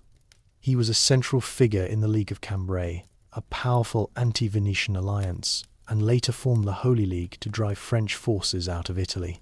His military actions, while securing the territorial integrity of the Papal States, also placed the papacy at the center of the bloody and complex conflicts of the Italian wars. Despite his military focus, Julius II was also the most important patron of the arts in papal history. He understood that art and architecture were powerful tools for expressing and legitimizing papal authority. He initiated a grand plan to rebuild Rome and the Vatican, transforming the city into a brilliant center of Renaissance culture. His commissions included some of the most famous masterpieces of Western art. He hired Donato Bramante to design the new St. Peter's Basilica, laying the cornerstone in 1506. He brought Michelangelo to Rome, initially to design a monumental tomb for himself, but then famously commissioned him to paint the ceiling of the Sistine Chapel, a project that would become one of the most iconic works of art in history. He also commissioned Raphael to paint the frescoes in the papal apartments, known as the Raphael Rooms, which are now some of the most celebrated works of the Renaissance. The combination of Julius II's military prowess and artistic patronage highlights the profound dualism of the Renaissance papacy. He was a worldly prince who used military force to secure his temporal power, but he was also a spiritual leader who commissioned masterpieces of art and architecture to glorify the Church and assert its universal authority. This contradictory nature made him a fascinating and controversial figure, and his pontificate set the stage for the crises and reforms of the Protestant Reformation. The Vatican became a brilliant crucible of artistic creation, attracting the greatest minds of the age. Architects like Bramante, painters like Raphael, and sculptors like Michelangelo transformed the Vatican into a spiritual and artistic center of the Western world. Their masterpieces, from the Sistine Chapel to the Stanze di Raffaello, remain a testament to this golden age. The period from the late 15th to the mid-16th century, known as the High Renaissance, was an era of unprecedented artistic and intellectual achievement. The papacy, having successfully re-established its authority after the Great Western Schism, emerged as a powerful temporal and spiritual force with the immense financial resources to become a primary patron of the arts. Popes of this era, like Sixtus IV, Julius II, and Leo X, consciously used art and architecture as a means of expressing and legitimizing their power, transforming Rome into a glorious center of Christian culture. Donato Bramante, a master architect, was one of the first and most significant artists to be employed by this new papal patronage. He was brought to Rome by Pope Julius II and tasked with the ambitious project of rebuilding St. Peter's Basilica. Bramante's design, which envisioned a massive centralized dome structure, was a radical departure from the traditional basilica plan. His work laid the foundational plan for the new basilica and set the architectural tone for the entire project. Though his design was later modified by others, his work established the scale and grandeur of the masterpiece we see today. Raphael Sanzio, a brilliant painter and architect, was another key figure in this artistic movement. He was commissioned by Julius II to paint the frescoes in the papal apartments, which became known as the Raphael Rooms. His masterpieces in these rooms, such as the School of Athens and the Disputation of the Holy Sacrament, not only demonstrate his artistic genius, but also convey a powerful message about the harmony between classical learning and Christian theology. Raphael's work presented the papacy as the intellectual and spiritual inheritor of both the Greek philosophers and the Christian saints. Perhaps the most famous of these commissions was the one given to Michelangelo Buonarroti. Although a sculptor by trade, Michelangelo was commissioned by Pope Julius II to paint the ceiling of the Sistine Chapel. The resulting fresco, depicting scenes from the Book of Genesis, is one of the most iconic and complex works of art ever created. He later returned to the chapel under Pope Paul III to paint the Last Judgment on the altar wall. These works, which were commissioned directly by the popes, were not merely decorative, but were intended to be powerful visual expressions of Catholic doctrine, papal authority, and the divine nature of the Church. The work of these masters, and countless others, transformed the Vatican from a papal residence into a monumental testament to the power, wealth, and spiritual authority of the Roman Catholic Church. During this period, the Vatican Library was reborn. It became a sanctuary for ancient manuscripts and a center for humanist scholarship. Popes amassed vast collections of classical, scientific, and theological texts, ensuring the preservation of knowledge during a time of great upheaval and change. The library was a symbol of the papacy's commitment to both faith and reason. The foundation of the Vatican Library can be traced to the early centuries of the Church. But it was during the Renaissance that it was truly established as a major repository of knowledge.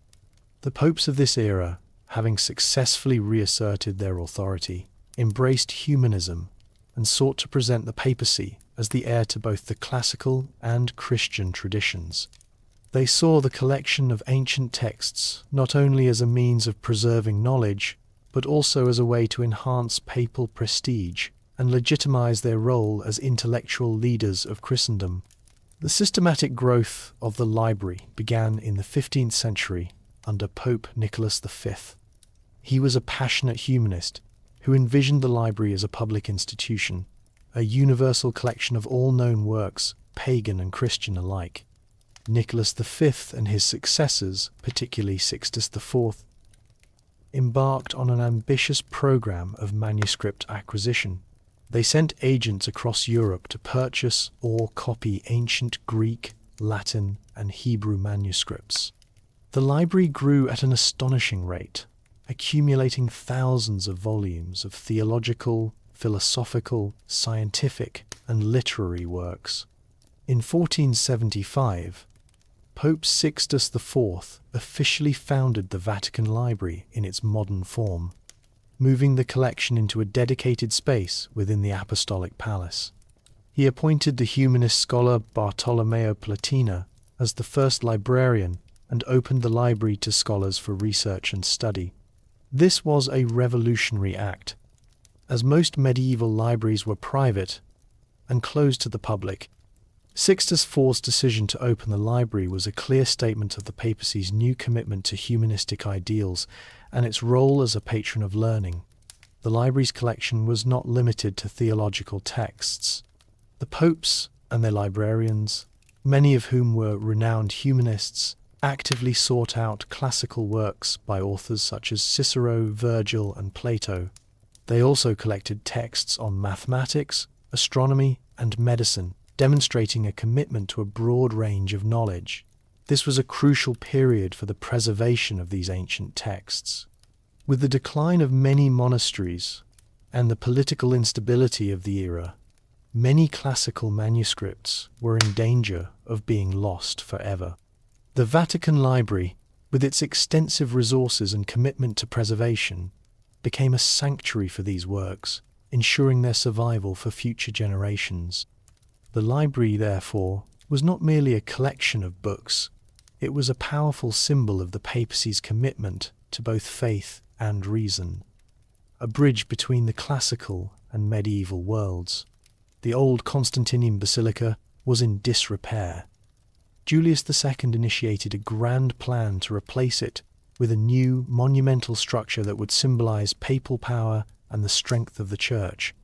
Over a century of work by master architects, including Michelangelo, would result in the St. Peter's Basilica we see today, a stunning and enduring monument. For over 1,000 years, Old St. Peter's Basilica had stood as the spiritual and architectural heart of the Roman Church. Built by Emperor Constantine in the 4th century over the tomb of St. Peter, the structure had become the most important pilgrimage site in Christendom. However, by the 15th century, the ancient basilica was in a state of advanced decay, a physical symbol of the Church's long period of internal strife and decline.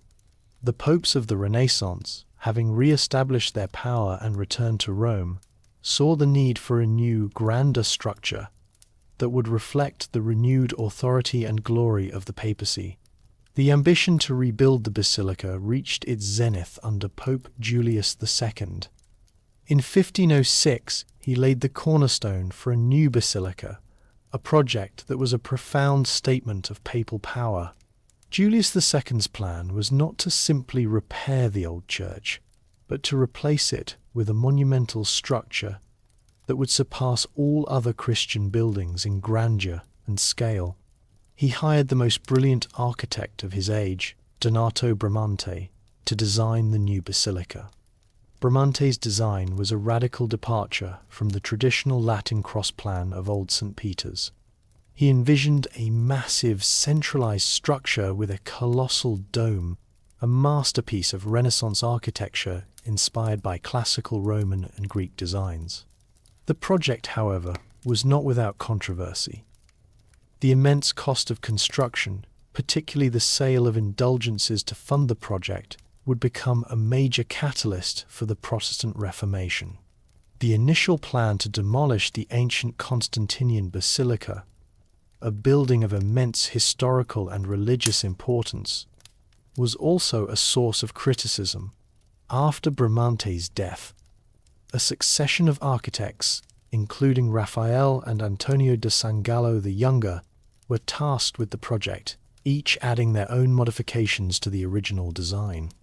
The most influential of these later architects was Michelangelo, who took over the project in 1546 at the age of 72. He returned to Bramante's original centralized design and, most significantly, designed the magnificent dome. Michelangelo's dome, with its soaring height and classical proportions, became the defining feature of the new basilica. The construction of St. Peter's Basilica spanned over a century, involving the work of some of the greatest minds in Renaissance and Baroque art and architecture. The final structure, which was consecrated in 1626, was a testament to the papacy's immense power and its unique role as a patron of the arts. It was a physical symbol of papal authority and a monumental assertion of the Catholic Church's universal and enduring mission. Pope Leo X, a worldly and extravagant man, needed funds to complete St. Peter's Basilica. He authorized a widespread sale of indulgences, a practice that promised forgiveness of sins in exchange for a donation. This financial transaction, particularly its cynical marketing, would ignite a furious response from a German monk. The pontificate of Pope Leo X, from 1513 to 1521, marked the height of the Renaissance papacy's wealth and worldly ambition. Born Giovanni de' Medici, Leo X was a son of the powerful Florentine Medici family, a renowned patron of the arts and a lover of a lavish lifestyle. He was an enthusiastic supporter of the monumental building projects of his predecessor, Julius II, and was determined to see the new St. Peter's Basilica completed in a manner befitting the glory of the papacy. The project, however, was incredibly expensive. To fund the massive costs of construction, Leo X relied on the sale of indulgences, a practice that had been a source of revenue for the Church for centuries. An indulgence, in Catholic theology, is a remission of the temporal punishment for sins, the guilt of which has already been forgiven. While the original theological concept of an indulgence was tied to acts of piety and penance, the practice had devolved into a commercial enterprise. By the early 16th century, the sale of indulgences had become a major source of revenue for the papacy, with local agents and preachers travelling across Europe to sell them for a fixed price. In 1517, Leo X authorized a major new indulgence campaign to raise funds for the rebuilding of St. Peter's. The campaign was entrusted to Albert of Brandenburg, the Archbishop of Mainz, who needed funds to pay off debts he had incurred to secure his ecclesiastical office. Albert, in turn, hired a Dominican friar named Johann Tetzel to serve as the chief salesman. Tetzel was a skilled and theatrical preacher who became infamous for his cynical marketing of indulgences. His most famous slogan, "As soon as a coin in the coffer rings, a soul from purgatory springs," perfectly captured the transactional nature of the practice and its moral corruption. The widespread sale of these indulgences, particularly the cynical manner in which they were marketed, ignited a furious theological response from an Augustinian monk and professor of theology named Martin Luther. Luther, who had long been troubled by the practice, saw it as a perversion of Christian doctrine and a betrayal of the true meaning of penance and forgiveness. He argued that forgiveness was not something that could be bought, but was a free gift of God's grace, received through faith alone. His protest, initially intended as a scholarly debate, took the form of the 95 Theses, which he nailed to the door of the castle church in Wittenberg on October 31st, 1517. The widespread printing and distribution of these theses across Europe, thanks to the newly invented printing press, transformed Luther's local protest into a continental theological crisis. The sale of indulgences, a seemingly minor financial transaction, had become the spark that would ignite the Protestant Reformation and forever shatter the unity of Western Christendom. In 1517, Martin Luther nailed his 95 Theses to a church door in Wittenberg, protesting the sale of indulgences and challenging the theological foundation of papal authority. What began as a scholarly debate quickly spiraled into a schism that would fracture Christendom. The Vatican's response, initially dismissive, would soon evolve into a desperate counteroffensive. The widespread sale of indulgences, a practice widely employed to fund the rebuilding of St. Peter's Basilica under Pope Leo X, became the central catalyst for the Protestant Reformation. For an Augustinian monk and professor of theology named Martin Luther, the practice was not merely a financial transaction, but a profound theological perversion of the Christian faith. He believed that the sale of indulgences undermined the true meaning of penance and forgiveness, which he argued could only be achieved through sincere repentance and God's grace, not through monetary payment. Luther's protest was initially intended to be a scholarly debate among fellow theologians. On October 31st, 1517, he posted his 95 Thesisa list of propositions for debateo, the door of the castle church in Wittenberg, Germany. This was a standard academic practice of the time, meant to invite discussion on a controversial topic. The theses were a direct and systematic critique of the sale of indulgences, questioning the Pope's authority to grant them, and arguing that the practice created a false sense of security for Christians who believed they could buy their salvation. The response to Luther's theses was unprecedented. The recent invention of the printing press allowed for the rapid and widespread distribution of his arguments throughout Europe, translating them from academic Latin into the vernacular German. This transformed a local scholarly debate into a popular movement that resonated with many who were already resentful of papal authority and the perceived corruption of the Roman Church. Luther's critique was not just theological, it was also political and financial. He questioned why the Pope, with his immense wealth, could not build St. Peter's Basilica with his own money, rather than on the skin of poor sheep. The Vatican's initial response was dismissive. Pope Leo X, preoccupied with the politics of the Italian city-states and his artistic commissions, viewed Luther's protest as a minor monastic squabble. He issued a papal bull, Exsurge Domine, in 1520, which condemned Luther's teachings as heretical and ordered him to recant. Luther, in a defiant act, publicly burned the bull and other papal decrees, a symbolic break with papal authority. In 1521, at the Diet of Worms, Luther was asked to recant his writings before Emperor Charles V and the assembled German princes. He refused, famously declaring, "Here I stand, I can do no other."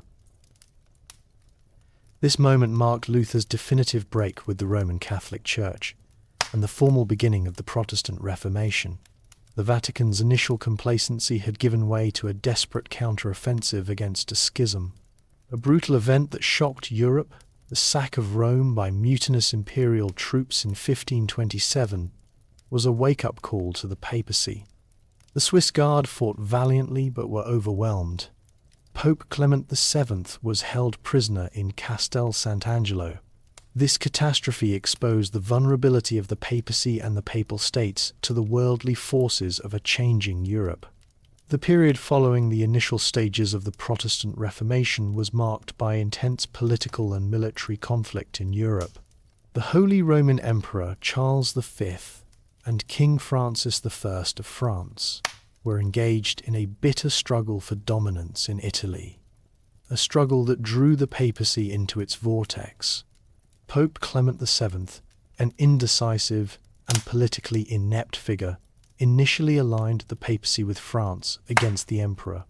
This was a fateful decision that would have catastrophic consequences for Rome. In 1527, a massive imperial army, composed of German Lutheran mercenaries, the Landsknecht, and Spanish troops, was advancing on Rome. The army, which had not been paid for months, was in a state of near mutiny. The troops, many of whom were sympathetic to Luther's cause, were motivated not only by greed, but by a deep-seated anti-papal sentiment.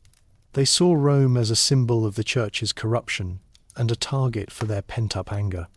As the army marched on Rome, it became clear that Pope Clement VII's diplomatic maneuvering had failed and that the city was in imminent danger.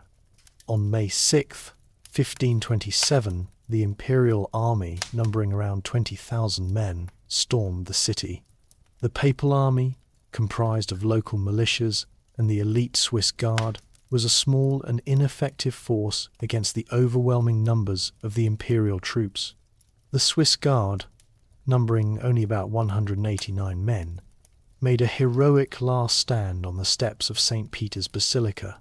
Of the 189 men, 147 were killed, buying enough time for Pope Clement VII and a small number of cardinals to escape through a secret passage, the Passetto di Borgo, to the fortified Castel Sant'Angelo.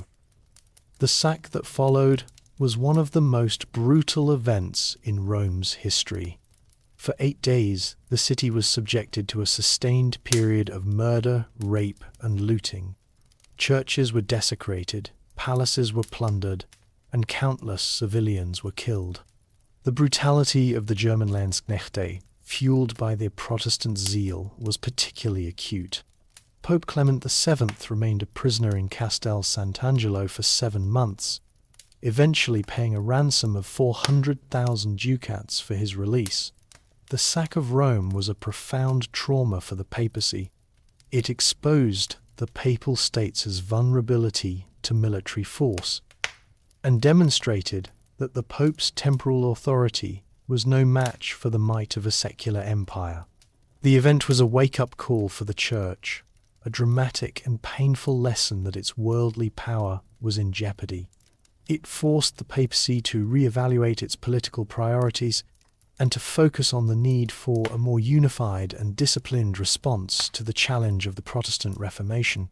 In response to the seismic challenge of the Protestant Reformation, the Council of Trent, 1545-1563, was convened.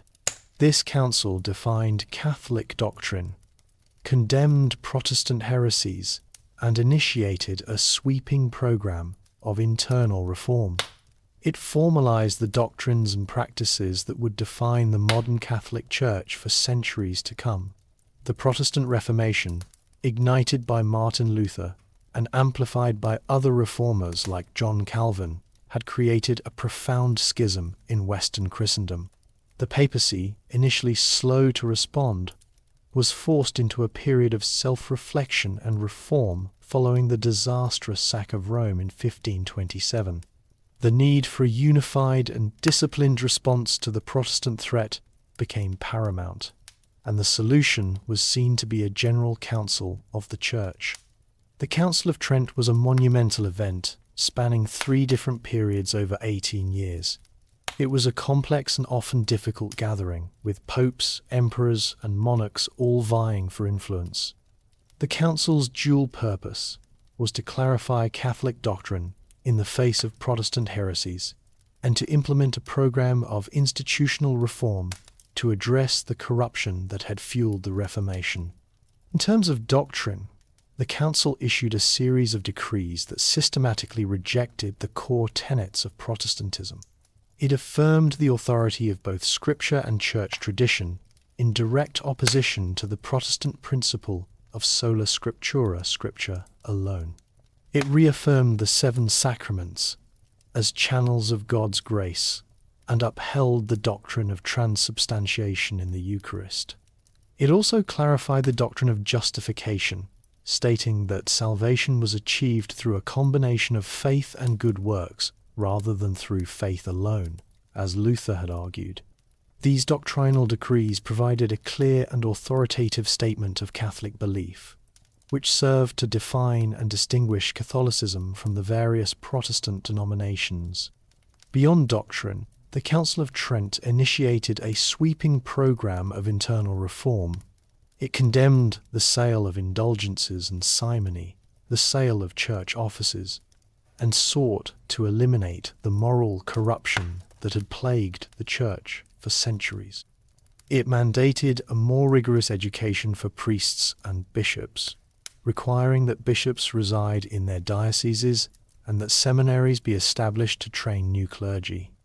The Council also created the Index Librorum Prohibitorum, a list of prohibited books, as a means of controlling the spread of heretical ideas. The Council of Trent was the central event of the Catholic Counter-Reformation. Its reforms and doctrinal clarifications provided the intellectual and institutional framework for the modern Catholic Church. It created a more centralized, disciplined, and doctrinally unified church that was able to effectively combat the spread of Protestantism. The Council's legacy was profound and long-lasting, defining the doctrines, practices, and institutional structure of the Catholic Church for centuries to come. To combat the spread of Protestant ideas and enforce doctrinal purity, the Roman Inquisition was established. It was a powerful tool of the papacy, used to investigate and prosecute heresy. While its methods were often brutal, its existence underscored the Vatican's determination to maintain a unified and orthodox faith in the face of widespread dissent. The Protestant Reformation, fueled by the printing press and a widespread dissatisfaction with the Roman Church, had created a profound and dangerous schism in Western Europe. To counter the spread of these new ideas, the papacy needed an institutional mechanism to enforce doctrinal conformity and suppress what it considered to be heresy. In 1542, Pope Paul III established the Supreme Sacred Congregation of the Roman and Universal Inquisition. This was a centralized, permanent committee of cardinals and other officials whose primary purpose was to maintain the integrity of the Catholic faith and to protect the Church from heresy. The Roman Inquisition was a successor to the medieval Inquisitions, but it was a more centralized and bureaucratically sophisticated organization. Unlike the Spanish Inquisition, which was a state-controlled institution, the Roman Inquisition was directly under the control of the Papacy. The Roman Inquisition had a broad mandate.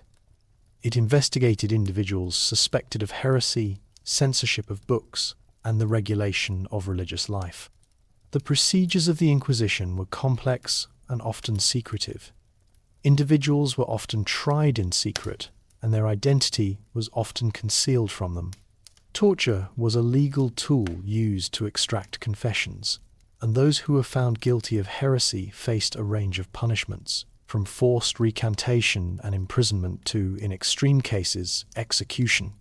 While the number of executions carried out by the Roman Inquisition was far lower than by the Spanish Inquisition, its methods were often brutal, and its power was immense.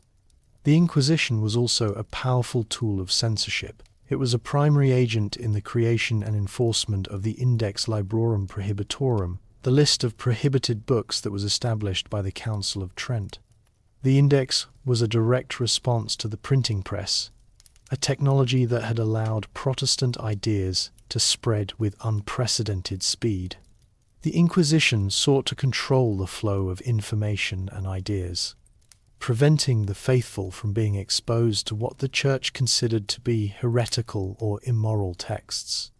The Roman Inquisition was a powerful and often feared institution, but it was also a central element of the Counter-Reformation. Its existence underscored the papacy's determination to maintain a unified and orthodox faith in a time of profound religious upheaval. It provided the institutional framework for enforcing the doctrinal decrees of the Council of Trent and for suppressing the spread of Protestantism in Italy and other Catholic lands. Its methods were a reflection of the brutal political realities of the 16th century, and its legacy is a complex one, a story of both the defense of faith and the suppression of intellectual freedom. The Society of Jesus, or the Jesuits, emerged as the intellectual and missionary vanguard of the Counter-Reformation. Founded by Ignatius of Loyola, the order was characterized by its strict discipline, intellectual rigor, and unwavering loyalty to the Pope. The Jesuits became the shock troops of the Vatican, re-establishing Catholic dominance in parts of Europe and spreading the faith to new continents. The Protestant Reformation, with its emphasis on education and the printing press, posed a significant ideological challenge to the Roman Catholic Church. To counter the spread of new Protestant ideas, the papacy needed an elite, highly disciplined organization that could operate on the front lines of this ideological war. The Society of Jesus, founded by Ignatius of Loyola, was precisely this organization. Ignatius, a Spanish nobleman and former soldier, experienced a profound religious conversion while recovering from a battle wound in 1521. This military background was central to the identity of the new order. The Society of Jesus, approved by Pope Paul III in 1540, was organized along military lines, with a general at its head who demanded absolute obedience from his soldiers of Christ. The central tenet of the Jesuit charism was an unwavering loyalty to the Pope, a fourth vow of special obedience that distinguished them from all other religious orders. The Jesuits' primary mission was to defend and spread the Catholic faith, and they did so with remarkable effectiveness. Their most significant contribution was in the field of education. Jesuit schools and universities were established across Europe, providing a rigorous and high-quality education that was grounded in classical humanist learning and Catholic theology. These institutions were immensely popular and produced generations of loyal, well-educated Catholics who were able to defend their faith against Protestant challenges. The Jesuits' intellectual rigor was a direct response to the Protestant emphasis on theological debate and biblical study. Beyond education, the Jesuits were also the spearhead of Catholic missionary activity in Asia, Africa, and the Americas. Figures like Francis Xavier traveled to India, Japan, and Indonesia, establishing Catholic missions and converting thousands. In the New World, Jesuits established missions in parts of Brazil, Paraguay, and Canada, often acting as intermediaries between native populations and European colonial powers.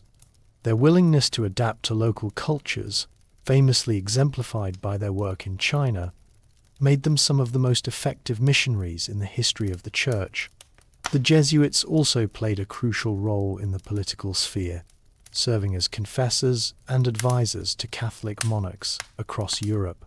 They became an influential force in the courts of the Holy Roman Empire, France, and Poland, where they worked to restore and strengthen Catholic power. Their influence was so pervasive that they became a powerful symbol of the Counter-Reformation and, in some cases, a source of political controversy. The Society of Jesus, therefore, was not merely a monastic order, it was a global organization that provided the papacy with a powerful tool to combat the Protestant Reformation and to spread the Catholic faith to a new global audience. With the Counter-Reformation in full swing, the Vatican embraced the dramatic, emotional style of the Baroque.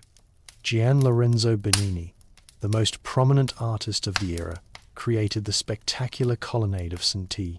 Peter's Basilica, a vast architectural embrace designed to welcome the world's Catholics back into the arms of the Church. The Vatican became a theatrical spectacle of faith. The Protestant Reformation had fundamentally altered the religious landscape of Europe, and the Catholic Church, in its Counter-Reformation, sought to reclaim its moral and spiritual authority. This was not merely a battle of theological ideas, but a battle for the hearts and minds of the faithful. To achieve this, the papacy needed to project a powerful and compelling image of the Church's triumph and glory. The Baroque style, with its dramatic flair, emotional intensity, and grand scale, was the perfect artistic language for this mission.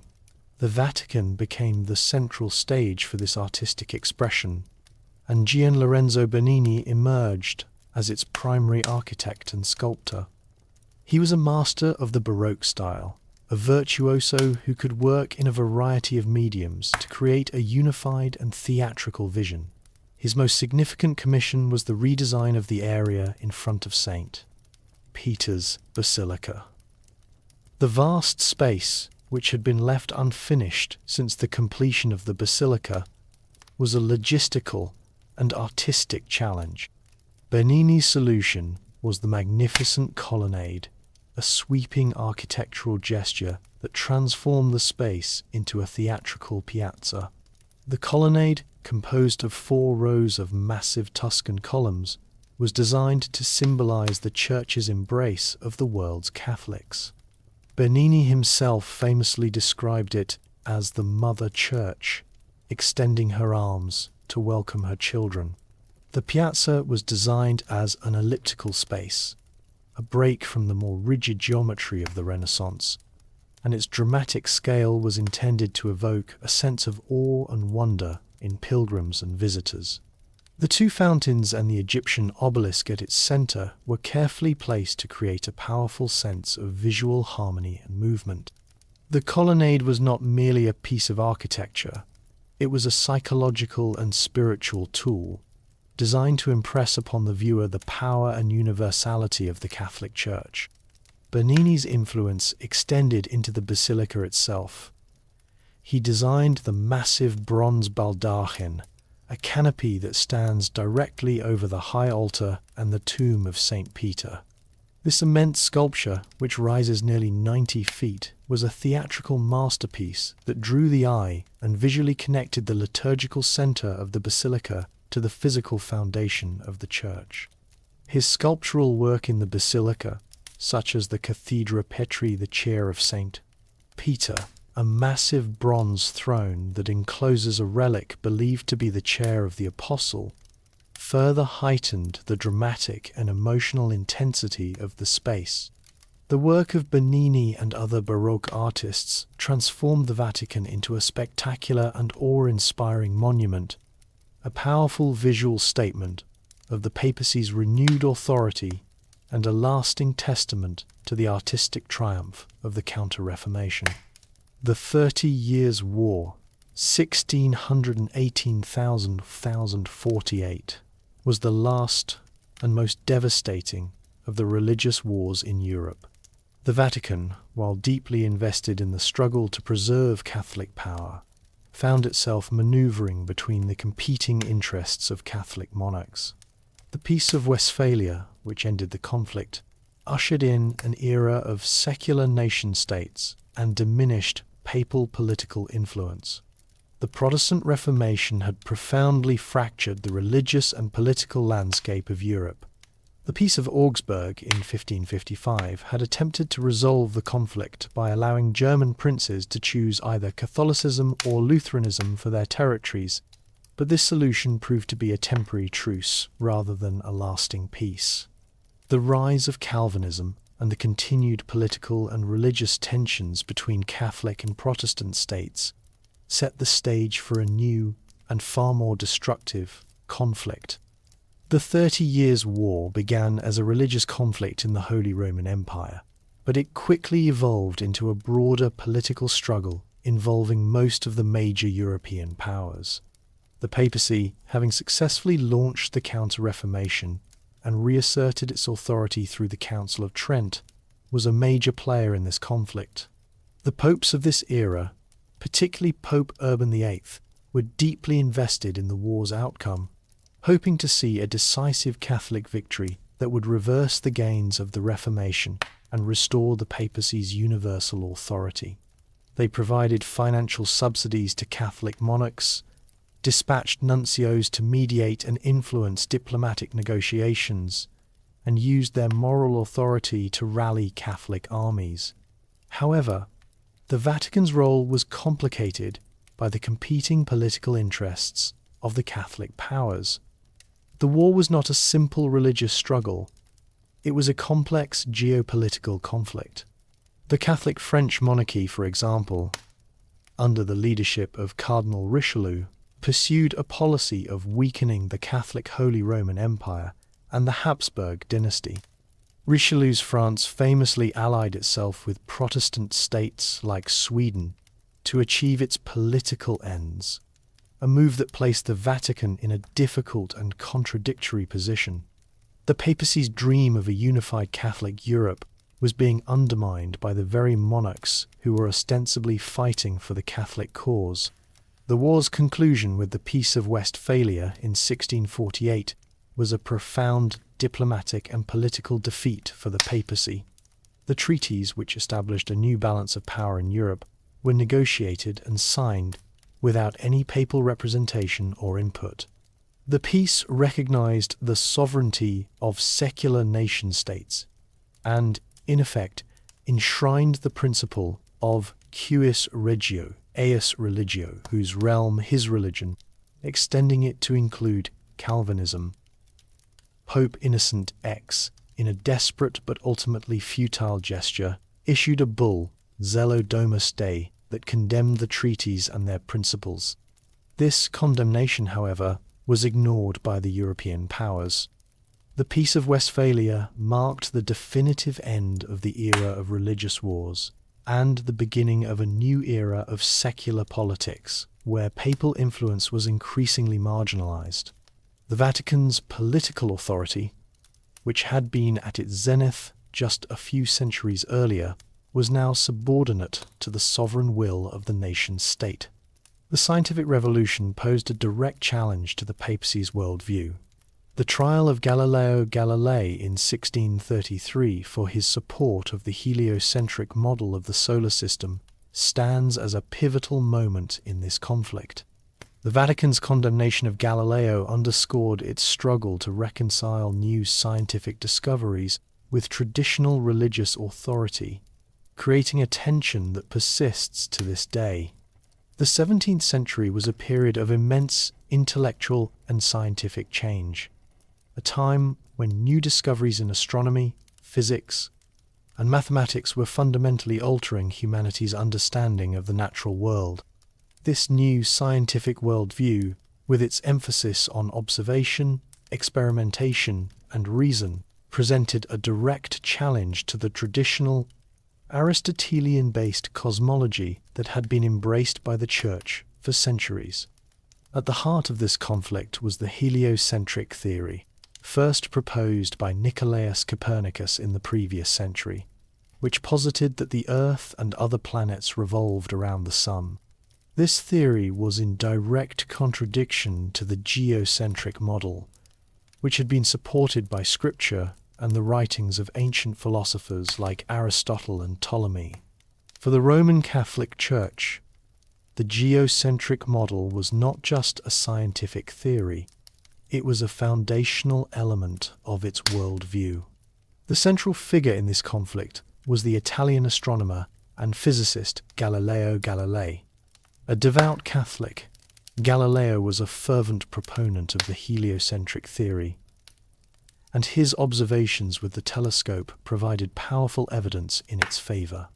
His book, Dialogue Concerning the Two Chief World Systems, published in 1632, presented a compelling case for the Copernican model.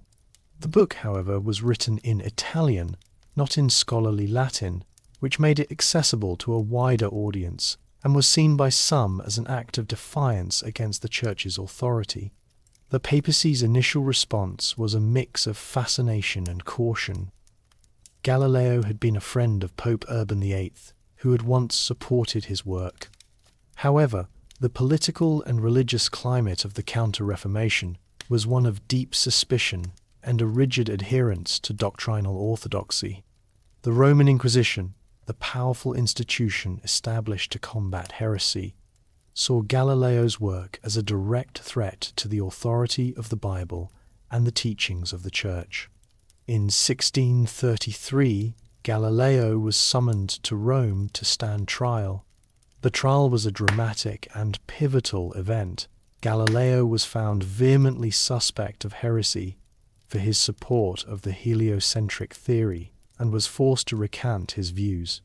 He was placed under house arrest for the rest of his life, and his book was placed on the Index Librorum Prohibitorum. The condemnation of Galileo was not an act of simple ignorance. It was a complex political and theological decision. The papacy, having just emerged from the devastating crisis of the Reformation, was in no mood to tolerate what it saw as a challenge to its authority. The trial of Galileo underscored the Vatican's struggle to reconcile new scientific discoveries with traditional religious authority, and created a deep-seated tension between science and religion that would persist for centuries. The Borgia family, particularly Pope Alexander VI, epitomized the papacy's entanglement in the ruthless politics of the Renaissance. Their story is one of murder, betrayal, and unbridled ambition, a stark reminder of the moral compromises made by popes who ruled as secular princes. Their scandalous lives cemented the papacy's image as a worldly power.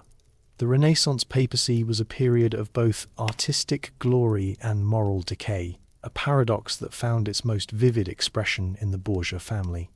The family's rise to power began with Alfonso de Borja, a Spanish cardinal who was elected Pope Calixtus III in 1455. However, it was his nephew, Rodrigo de Borja, who would truly cement the family's legacy as one of the most powerful and controversial dynasties in papal history. Rodrigo, a man of immense wealth and political cunning, was elected pope in 1492, taking the name Alexander VI. Alexander VI's pontificate was defined by his unabashed pursuit of power and his blatant nepotism. He was a master of political maneuvering, using his position as pope to advance the fortunes of his children, particularly his son Cesare and his daughter Lucrezia. He engaged in a ruthless campaign of territorial expansion, using his papal authority and the military might of his children to consolidate control over the papal states. Cesare Borgia, a brilliant and ruthless military commander, became the Pope's primary agent of power, carving out a personal duchy in central Italy. He was a master of warfare and political intrigue, and his campaigns, financed by the vast wealth of the papacy, brought much of central Italy under papal control. The Borgia family's political intrigues were a source of profound scandal and a public spectacle. Pope Alexander VI fathered several children while still a cardinal, a direct violation of his priestly vows, and he continued to publicly acknowledge them and promote their interests during his pontificate. His daughter, Lucrezia Borgia, was used as a political pawn in a series of strategic marriages, while his son Cesare, who had been made a cardinal at a young age, famously resigned his ecclesiastical position to pursue a military career. The Borgia court was a centre of both immense artistic patronage and moral corruption, a place where Machiavellian politics, scandalous parties, and rumours of poisoning and incest were common. The Borgias' reign was a stark reminder of the dangers of the papacy's entanglement in temporal power. Pope Alexander VI, a political genius who was a patron of the arts and a competent administrator, also used the papal office for personal and familial gain. The scandal surrounding the family's lives and political machinations created a deep-seated resentment among many European monarchs, and a profound sense of moral disgust among pious Christians. The Borgias' legacy cemented the papacy's image as a worldly power, a political principality rather than a spiritual institution. Their pontificate became a powerful symbol for Protestant reformers, who saw the corruption of the Borgias as a definitive sign of the decadence of the Roman Church. In the wake of Columbus's discovery of the New World, the papacy asserted its authority by mediating between the competing claims of Spain and Portugal. The Treaty of Tordesillas, signed in 1494 under papal guidance, divided the globe into two hemispheres for exploration and colonization. This act demonstrated the papacy's enduring role as a global arbiter, though its influence was waning. The late 15th century was a period of immense change, as European powers began to embark on voyages of exploration that would fundamentally alter the global political and economic landscape.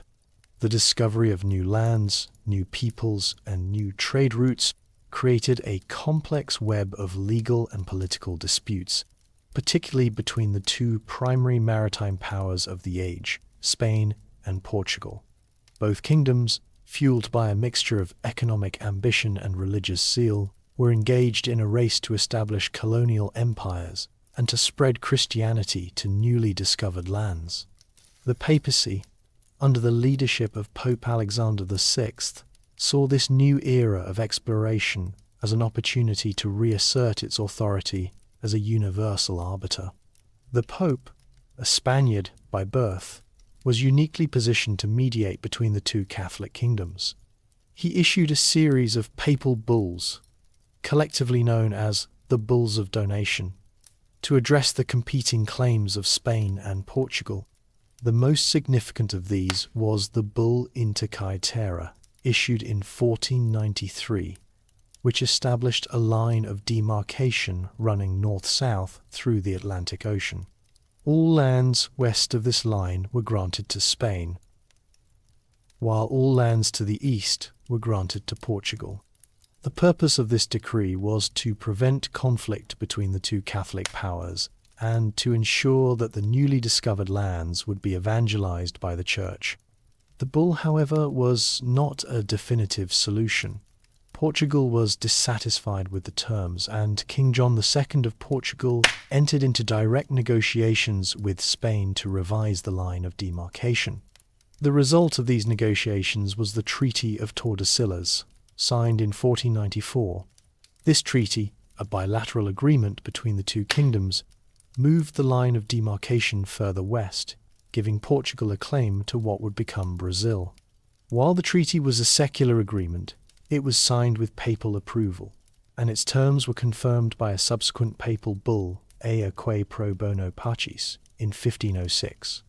The papacy's role in the Treaty of Tordesillas demonstrated its enduring influence as a global arbiter, a role that had been established during the Middle Ages.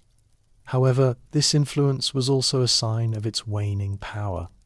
The fact that Spain and Portugal had negotiated the treaty bilaterally, without direct papal intervention, showed that the papacy's authority was no longer absolute. The nation-state was emerging as the primary unit of international relations, and the papacy was increasingly relegated to the role of a spiritual and diplomatic, rather than a political, power.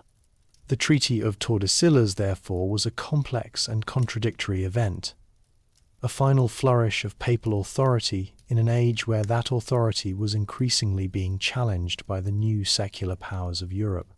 The Enlightenment, with its emphasis on reason and individual liberty, represented a fundamental ideological challenge to the papacy. Popes responded with condemnation and entrenchment, a defensive posture that alienated many intellectuals and leaders.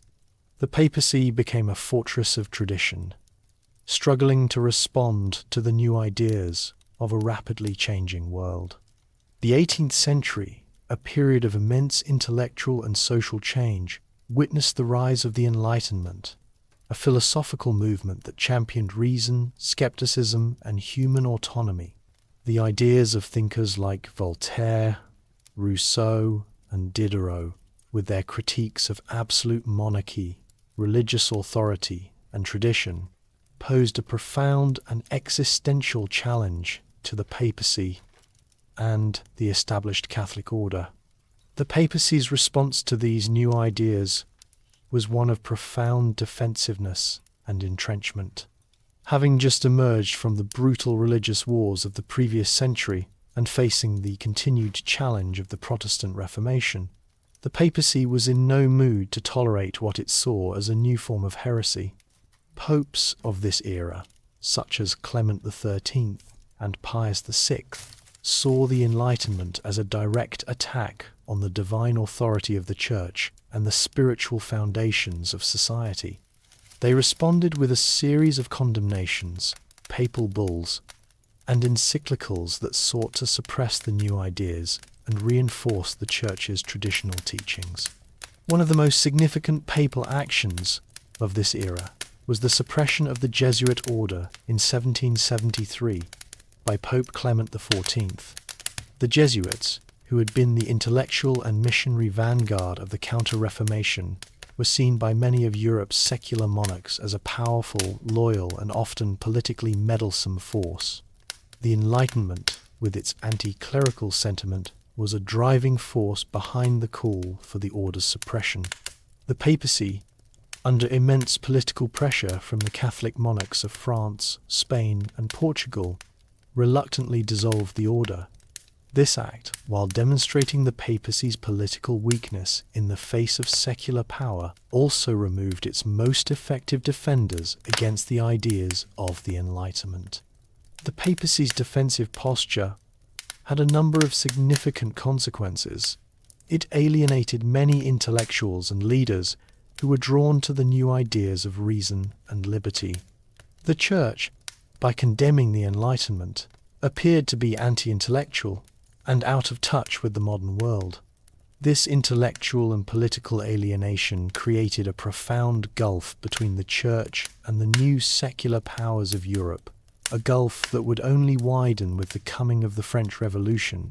The papacy, therefore, became a fortress of tradition, a powerful but isolated institution struggling to maintain its authority in a world that was increasingly defined by secularism, reason, and individual liberty.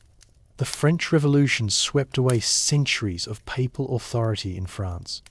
Church lands were seized, priests were forced to swear allegiance to the state, and the papacy's influence was systematically dismantled.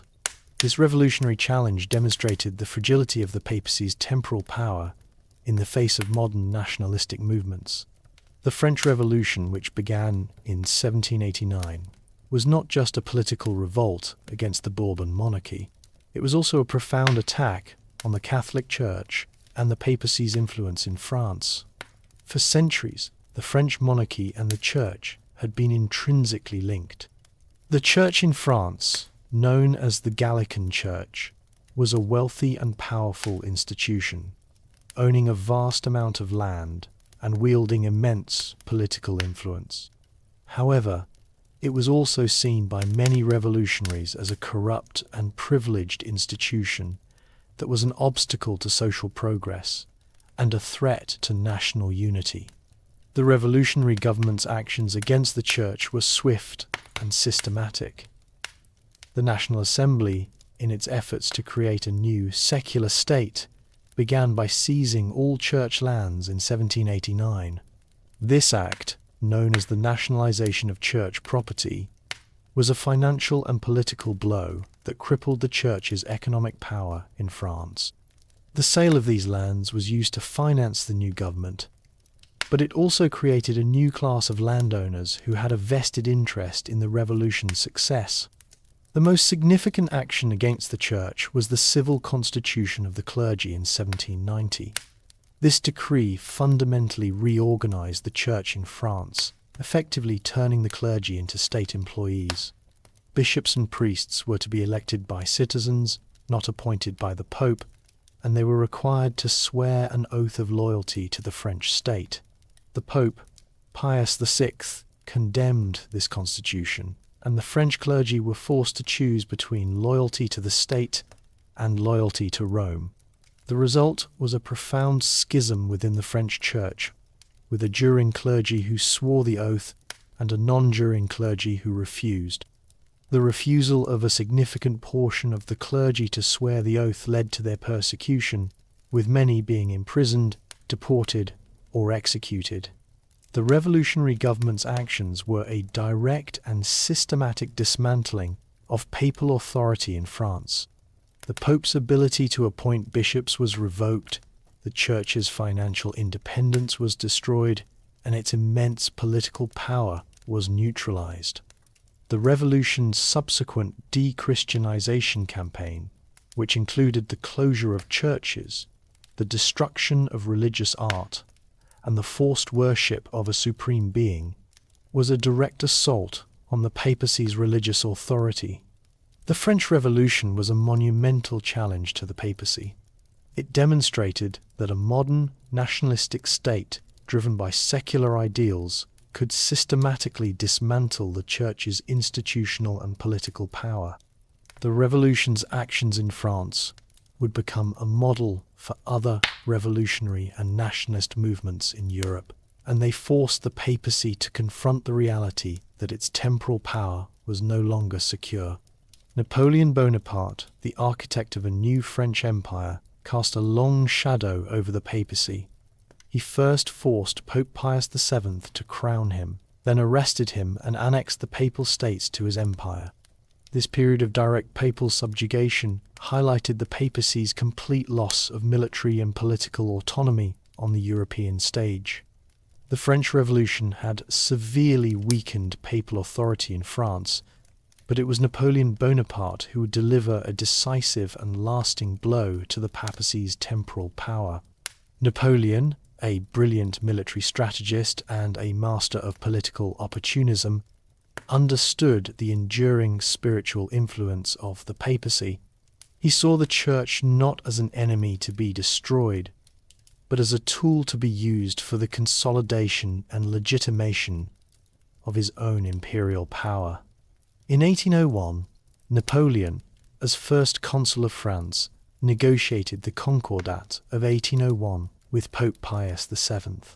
This agreement was a strategic move on Napoleon's part, a way to heal the deep religious wounds of the French Revolution and to gain the support of France's Catholic population. The Concordat recognized Catholicism as the religion of the great majority of the French people, but it also placed the Church firmly under the control of the French state.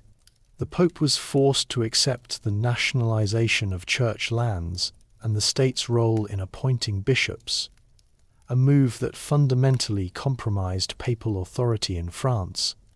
Napoleon's relationship with the papacy, however, was not one of equal partnership. It was one of imperial dominance. This was made clear in 1804 when Napoleon crowned himself Emperor of the French in the presence of Pope Pius VII in Notre Dame Cathedral. Napoleon, in a symbolic act of power, took the crown from the Pope's hands and placed it on his own head, a move that publicly demonstrated that his authority was not derived from the Church, but from his own will. The most significant act of papal subjugation came in 1809. As Napoleon's empire expanded across Europe, he annexed the Papal States to his French Empire and declared Rome a free imperial city. This act stripped the papacy of its territorial and temporal power, a form of power it had held for over 1,000 years. Pope Pius VII responded by excommunicating Napoleon, an act of spiritual defiance that had little effect on the emperor's military and political dominance. Napoleon, in turn, had the Pope arrested and imprisoned, first in Savona and later in Fontainebleau, where he remained a prisoner for over 5 years. This period of direct papal subjugation under Napoleon's shadow was a profound humiliation for the papacy. It demonstrated that in the age of modern nationalistic empires, the Pope's spiritual authority was no longer enough to protect his temporal power. The papacy had been reduced to a vassal of the French Empire, a stark reminder of its complete loss of military and political autonomy on the European stage. After Napoleon's defeat, the Congress of Vienna in 1815 restored the Papal States to the Pope. European monarchs, seeking to re-establish the old order, saw a strong papacy as a bulwark against revolutionary ideas. However, this restoration was a temporary reprieve, as the forces of nationalism would soon rise to challenge papal temporal power. The fall of Napoleon Bonaparte's empire in 1814 brought an end to an era of profound political and social upheaval in Europe.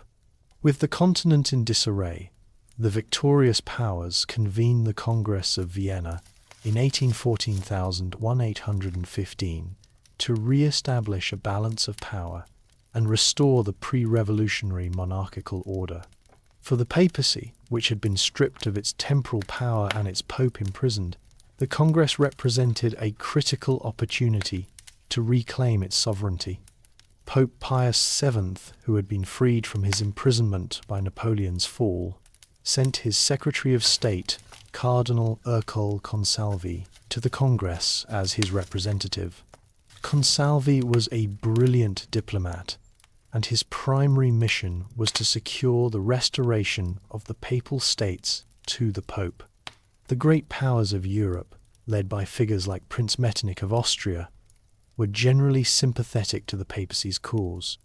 They saw the Papal States not just as a historical entity, but as a vital part of the old order, a bulwark against the forces of liberalism and nationalism that had been unleashed by the French Revolution.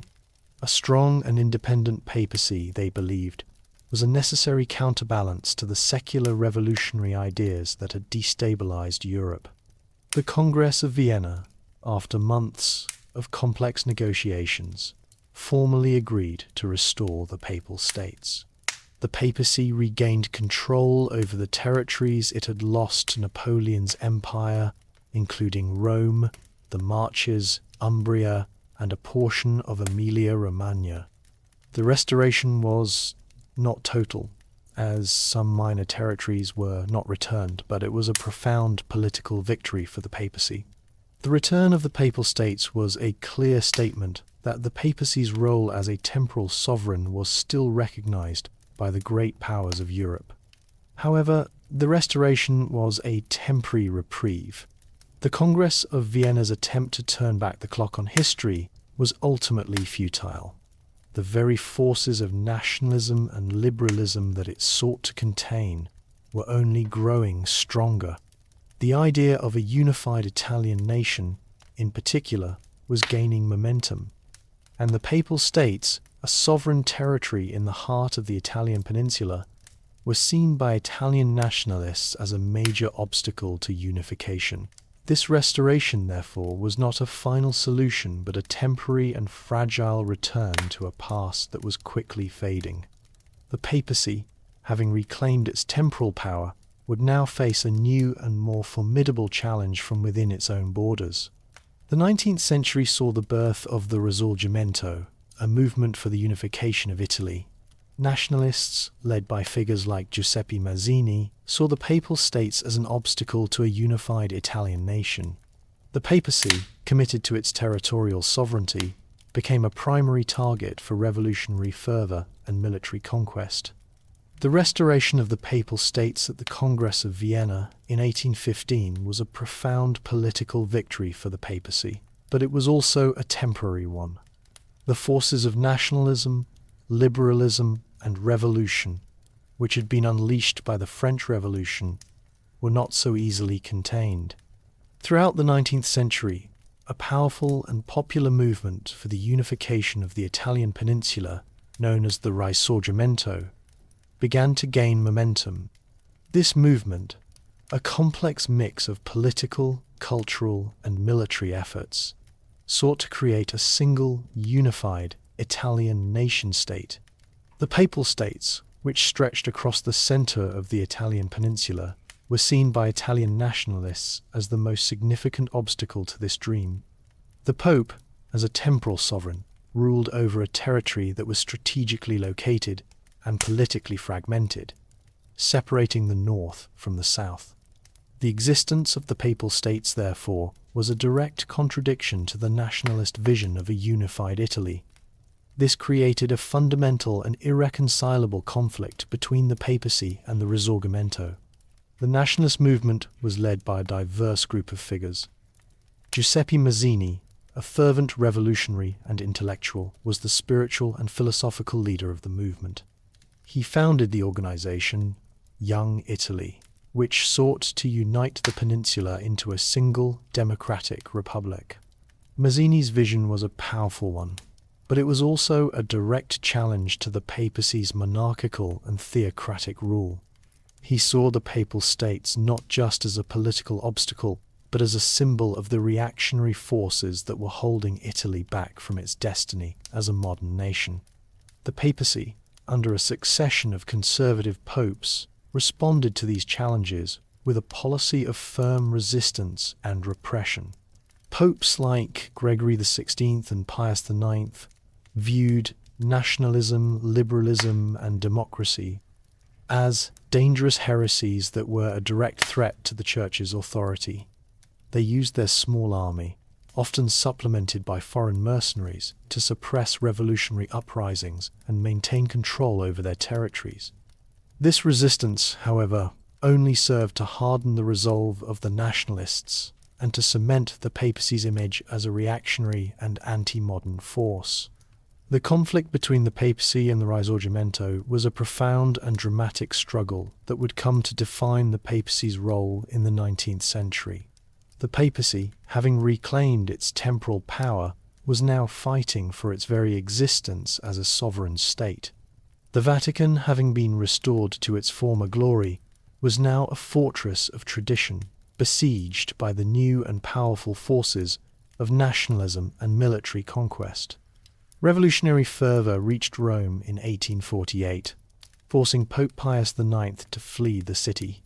A Roman Republic was declared, a brief but potent symbol of the desire for a secular, unified Italy.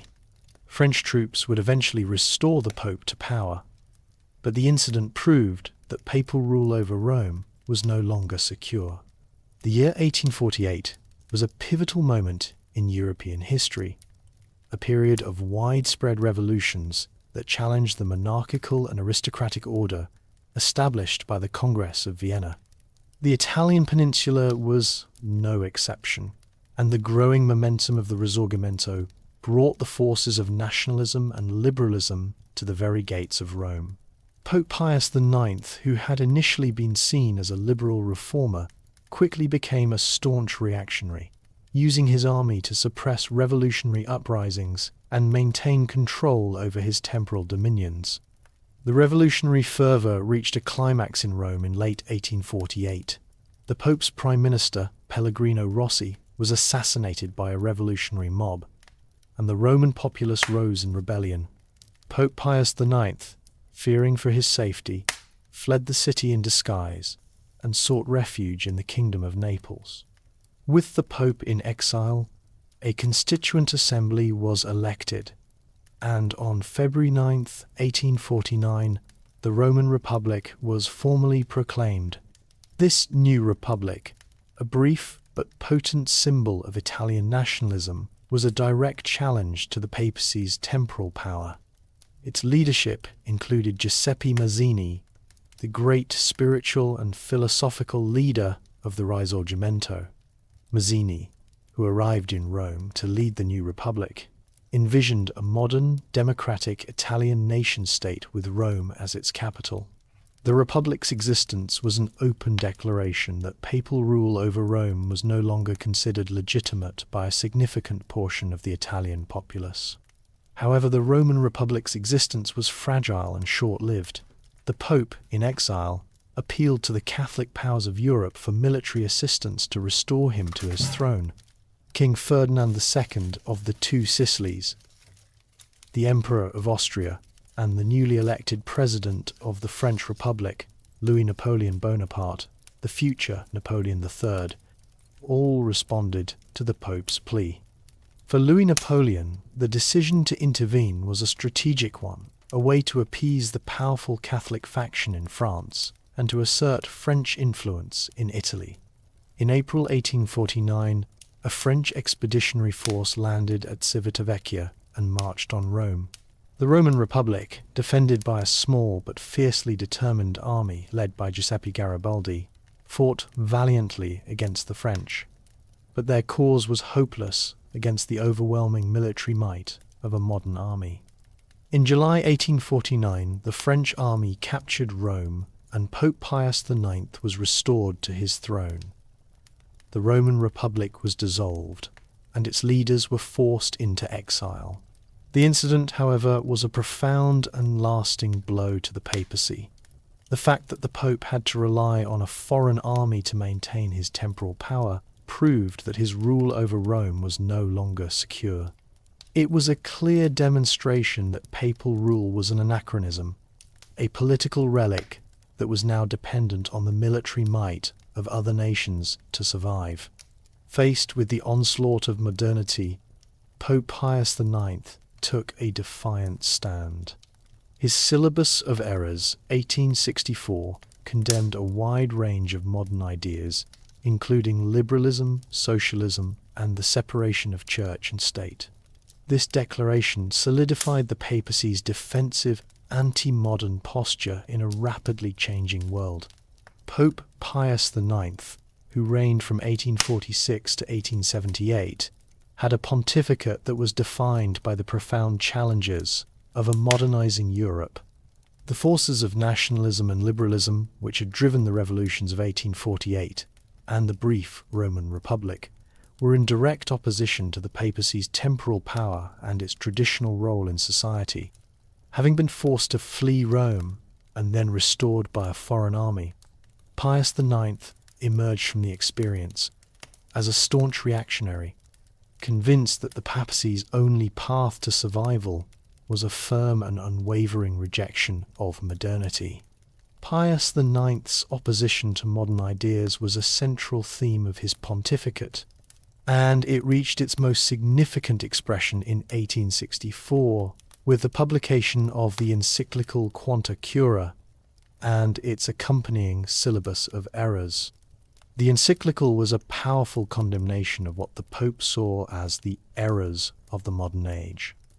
The syllabus, in particular, was a landmark document. It was a list of 80 propositions taken from previous papal pronouncements that were explicitly condemned by the Church. The errors ranged from philosophical and political ideas to those concerning religious liberty and the relationship between church and state. The condemned propositions included a wide range of modern ideas that were fundamental to the emerging secular world. The Pope condemned the idea of the separation of church and state. declaring that the state had no right to interfere with the Church's authority or to establish secular education. He condemned liberalism, socialism, and communism, all of which he saw as a direct threat to private property and the social order. He also condemned the idea of religious liberty, arguing that Catholicism was the one true religion and that the state had a duty to protect it. Perhaps most famously, the syllabus condemned the proposition that the Roman pontiff can and ought to reconcile himself and come to terms with progress, liberalism, and modern civilization. The Syllabus of Errors was not intended to be a conciliatory document. It was a direct, unapologetic, and comprehensive rejection of the modern world. It solidified the papacy's defensive posture, creating a profound and lasting gulf between the Church and the new secular powers of Europe. While the syllabus was criticized by many liberals and intellectuals, it was widely praised by conservatives and traditionalists who saw it as a necessary defense of Catholic tradition. It became a foundational text for a new, more rigid form of Catholicism that emphasized papal authority and a rejection of modern ideas. The syllabus was a clear statement that the papacy, having been stripped of its temporal power, would not compromise its spiritual and intellectual authority in the face of a changing world. In a move that seemed to defy the spirit of the age, Pope Pius IX convened the First Vatican Council, 1869-1870. The Council's most significant decree was the Declaration of Papal Infallibility, which asserted that the Pope was immune from error when speaking on matters of faith and morals. This declaration was a final, powerful assertion of spiritual absolutism. The pontificate of Pope Pius IX, which was defined by a firm and unwavering rejection of modern ideas, reached its theological climax with the First Vatican Council. Having condemned the errors of liberalism and nationalism in his Syllabus of Errors, Pius IX sought to reinforce the papacy's spiritual and intellectual authority in a world that was increasingly defined by secularism and rationalism. The council was convened in 1869, at a time when the papacy's temporal power was under its greatest threat from the forces of Italian unification.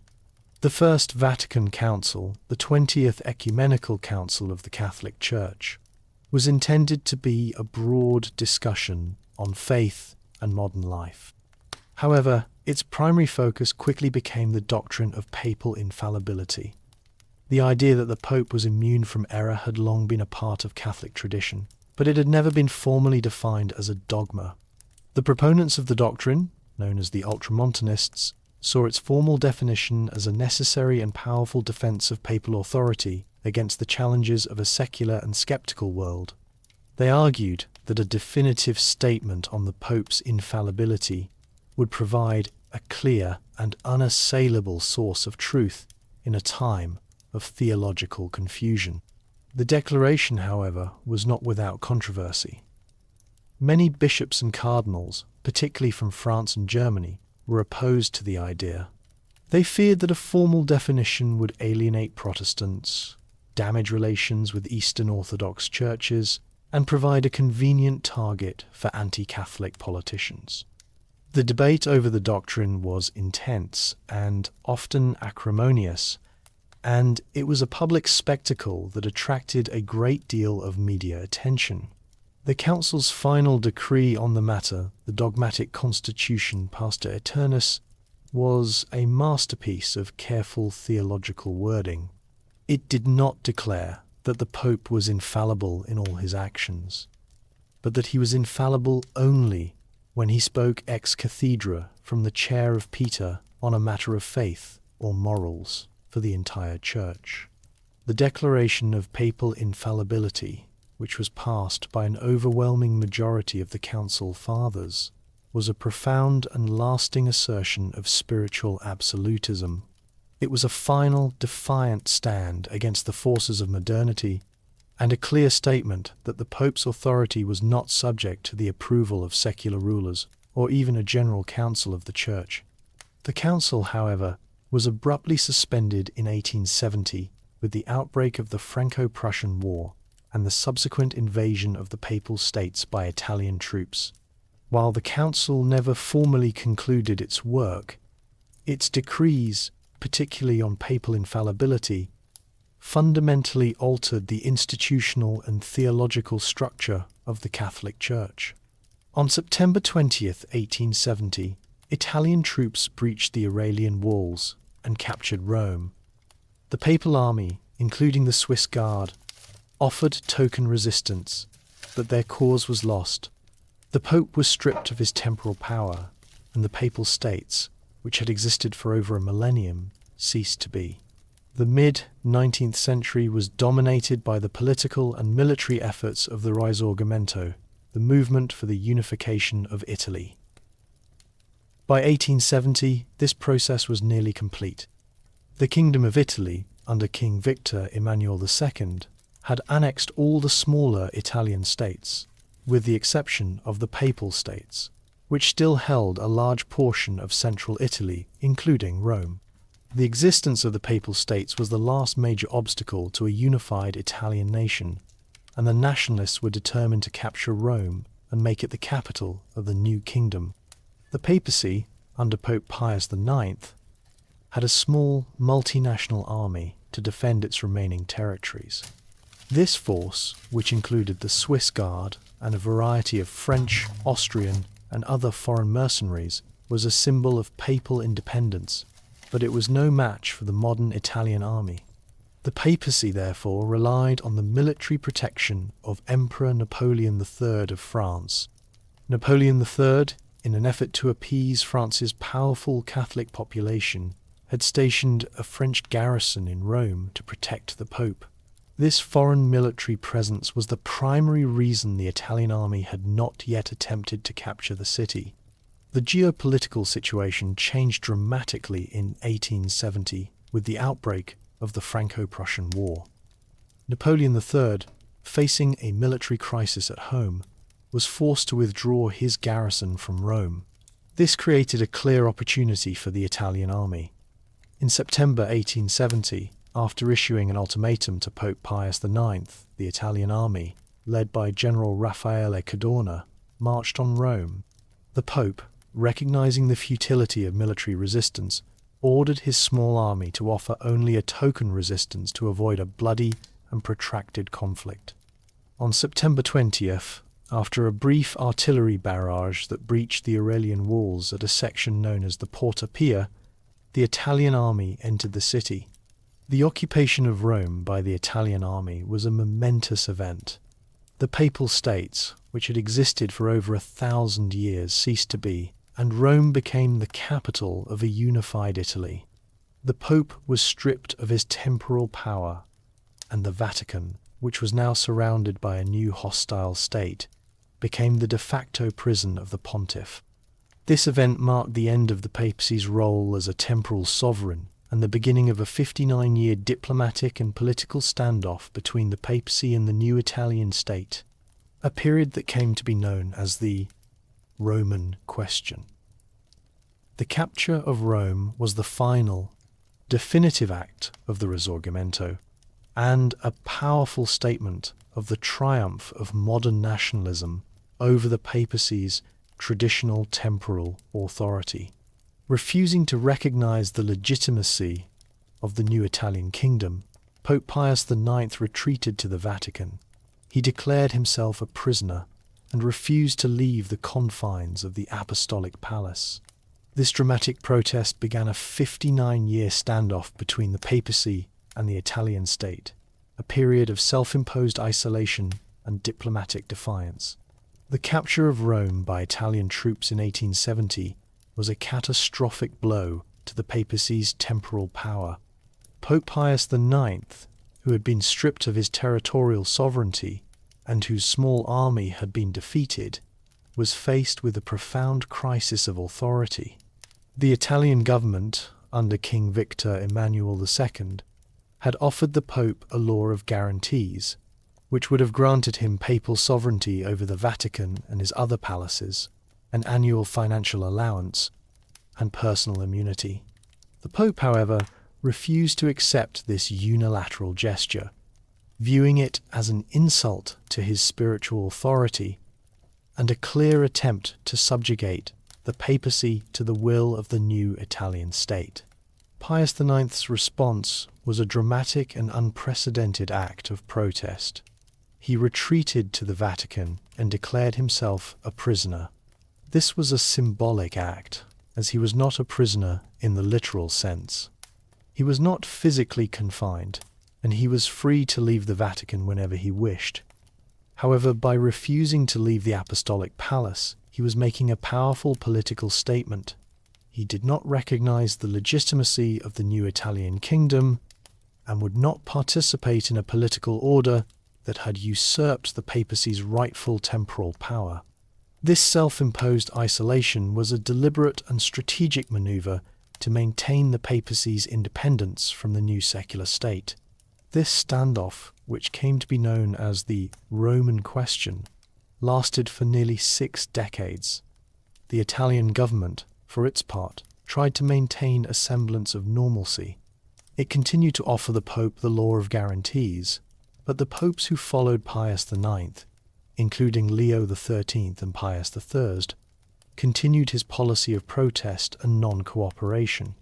The papacy refused to accept any financial assistance from the Italian government, relying instead on donations from Catholics around the world, a source of income known as Peter's pence. The Roman Question had significant consequences for both the papacy and the Italian state.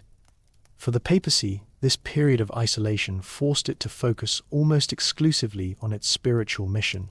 The popes, no longer distracted by the complexities of temporal governance, were free to act as global spiritual leaders. This shift in focus ultimately strengthened the moral and religious authority of the papacy in the eyes of many Catholics. For the Italian state, the standoff with the papacy was a constant source of political and diplomatic tension. A significant portion of the Italian population remained loyal to the Pope, and the new kingdom was seen by many as illegitimate. The Roman Question, therefore, was not merely a diplomatic dispute. It was a profound political and social conflict that would not be resolved until the 20th century. For over half a century, the popes remained within the Vatican, an island of spiritual authority in the heart of a hostile, secular state. This period of isolation forced the papacy to focus almost exclusively on its spiritual mission, a turning point that would ultimately strengthen the institution's moral authority. The prisoner of the Vatican was also a symbol of papal independence. The capture of Rome in 1870 and the subsequent dissolution of the Papal States created a new, unprecedented situation for the papacy. The popes, stripped of their temporal power, refused to recognize the legitimacy of the new Kingdom of Italy and, in a dramatic act of protest, confined themselves to the Vatican. This self-imposed isolation, which lasted for 59 years, became known as the Roman Question, a political and diplomatic standoff that had profound consequences for both the papacy and the Italian state.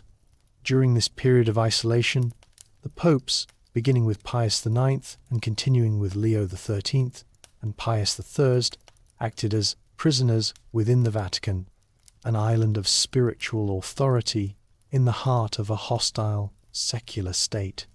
They refused to leave the Vatican for any reason, including visiting other Roman churches, as this would have been seen as an implicit recognition of the Italian government's authority. This withdrawal from the public sphere forced the papacy to focus almost exclusively on its spiritual mission. The popes, no longer distracted by the mundane complexities of temporal governance, were free to devote their energies to theological matters, pastoral leadership, and the administration of a global church. This shift in focus was a crucial turning point. The popes of this era, while politically defiant were also instrumental in shaping the modern Catholic Church. Pope Leo XIII, for example, was a brilliant intellectual who issued numerous encyclicals on social and political issues, most notably Rerum Novarum in 1891, which laid the foundation for modern Catholic social teaching. This encyclical addressed the plight of the working class and the social problems of industrialization, demonstrating that the Church, even in isolation, could still be a powerful moral voice in the world. The Roman Question also transformed the papacy's financial base. The popes, having refused the financial allowances offered by the Italian government, came to rely on a source of income known as Peter's Pence, a system of voluntary donations from Catholics around the world. This financial independence, while initially a source of hardship, ultimately strengthened the papacy's autonomy, making it less dependent on the political and financial whims of any single nation-state. The papacy's isolation, therefore, was not a period of weakness, but of profound transformation. It forced the papacy to redefine its role from a temporal sovereign to a global spiritual leader. The prisoner of the Vatican became a symbol of papal independence, a powerful moral voice that transcended the political boundaries of the nation-state. The Roman Question, which had seemed so intractable for so long, would not be resolved until a new political reality in Italy created a new opportunity for a lasting peace. The legal and political dispute between the Italian government and the papacy became known as the Roman Question. Italy formally guaranteed the Pope's freedom and provided him with funds, but the popes rejected these unilateral gestures. For decades, the Vatican and Italy were in a cold war, a diplomatic stalemate that needed a new solution. The capture of Rome in 1870 and the subsequent dissolution of the Papal States created a profound and lasting diplomatic crisis. The new Kingdom of Italy had a unified nation, but it also had a formidable and unyielding opponent in the papacy, which refused to recognize the legitimacy of the new state. This standoff, which lasted until 1929, became known as the Roman Question, a dispute that was as much about political sovereignty as it was about spiritual authority. The Italian government, under Prime Minister Giovanni Lanza, was in a difficult position. It needed to assert its sovereignty over Rome, but it also wanted to avoid alienating the vast majority of the Italian population, who were devout Catholics. In 1871, the government passed the Law of Guarantees, a unilateral piece of legislation designed to resolve the crisis. The law granted the Pope the status of a sovereign with personal immunity and the right to maintain his own diplomatic corps. It also granted him control over the Vatican and his other palaces, and it provided a substantial annual financial allowance. The Law of Guarantees was a pragmatic and generous offer, an attempt to reconcile the papacy to the new Italian reality while respecting its spiritual authority. However, Pope Pius IX and his successors rejected the law completely. They refused to accept the financial allowance, viewing it as a bribe that would compromise their independence. They also rejected the law's unilateral nature, arguing that it could be revoked at any time by the Italian Parliament. For the papacy, the only acceptable solution was a treaty that recognized its full and unassailable sovereignty, not a law that was subject to the will of a secular government. This diplomatic stalemate created a state of mutual non-recognition. The popes, declaring themselves prisoners within the Vatican, refused to leave the confines of the Apostolic Palace. They forbade Italian Catholics from participating in national elections or holding office, a policy known as non-expedit. The Italian government, for its part, was in a constant state of political and diplomatic tension, with a significant portion of its population in a state of passive rebellion. The Roman Question was a profound and complex conflict that touched on issues of national identity, religious freedom, and the very nature of political authority. It was a cold war of sorts, a diplomatic stalemate that would last for nearly 6 decades. The papacy, in its self-imposed isolation, maintained its moral authority and its independence from the new Italian state. But it was also a power without a territory, a sovereign without a nation. This untenable situation would require a new political reality in Italy to finally find a lasting solution. The stalemate was finally broken in 1929. The Lateran Treaty, a historic agreement between the papacy and the Italian government under Benito Mussolini, formally recognized the sovereignty of Vatican City as an independent state. In return, the Pope recognized the Kingdom of Italy. The treaty ended the Roman question and created the modern Vatican City state, the world's smallest sovereign nation. The diplomatic stalemate between the papacy and the Italian government, known as the Roman question, had lasted for nearly 6 decades. It was a profound and complex conflict. But by the early 20th century, the political realities in Italy had changed dramatically. Both sides, for their own reasons, were eager to find a lasting solution. For the Italian government, led by the fascist dictator Benito Mussolini, resolving the Roman question was a matter of national prestige and political consolidation. Mussolini, who had come to power in 1922, saw an opportunity to win the support of Italy's Catholic population and to gain international recognition for his regime by ending the long-standing diplomatic feud. For the papacy, which had been a sovereign without a nation for decades, a resolution was a matter of practical necessity. The popes, particularly Pius XI, recognized that a definitive treaty was the only way to secure the papacy's independence from the Italian state and to give it a recognized place among the nations of the world. The negotiations for a treaty, which had been initiated in secret, were conducted over 3 years. The primary goal of the papacy was to regain a measure of temporal sovereignty, however small, to ensure its complete independence. The result was the Lateran Treaty, a landmark agreement signed on February 11, 1929, by Cardinal Secretary of State Pietro Gasparri for the papacy and Benito Mussolini for the Kingdom of Italy. The treaty was a 3-part agreement. First, it was a political treaty that formally recognized the sovereignty of Vatican City as an independent state. This new state, encompassing the Vatican and its surrounding buildings, was a microstate of only 110 acres, but its existence was a profound political statement. In return, the papacy formally recognized the Kingdom of Italy and its capital in Rome, thereby ending the long-standing dispute over the legitimacy of the Italian state.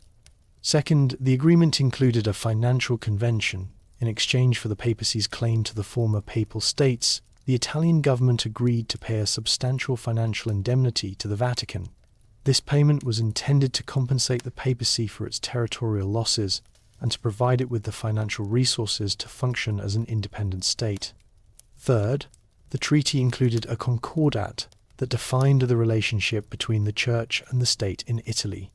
The concordat recognized Catholicism as the official religion of Italy, granted the Church control over religious education in schools, and gave civil recognition to church marriages. The Lateran Treaty was a historic diplomatic achievement.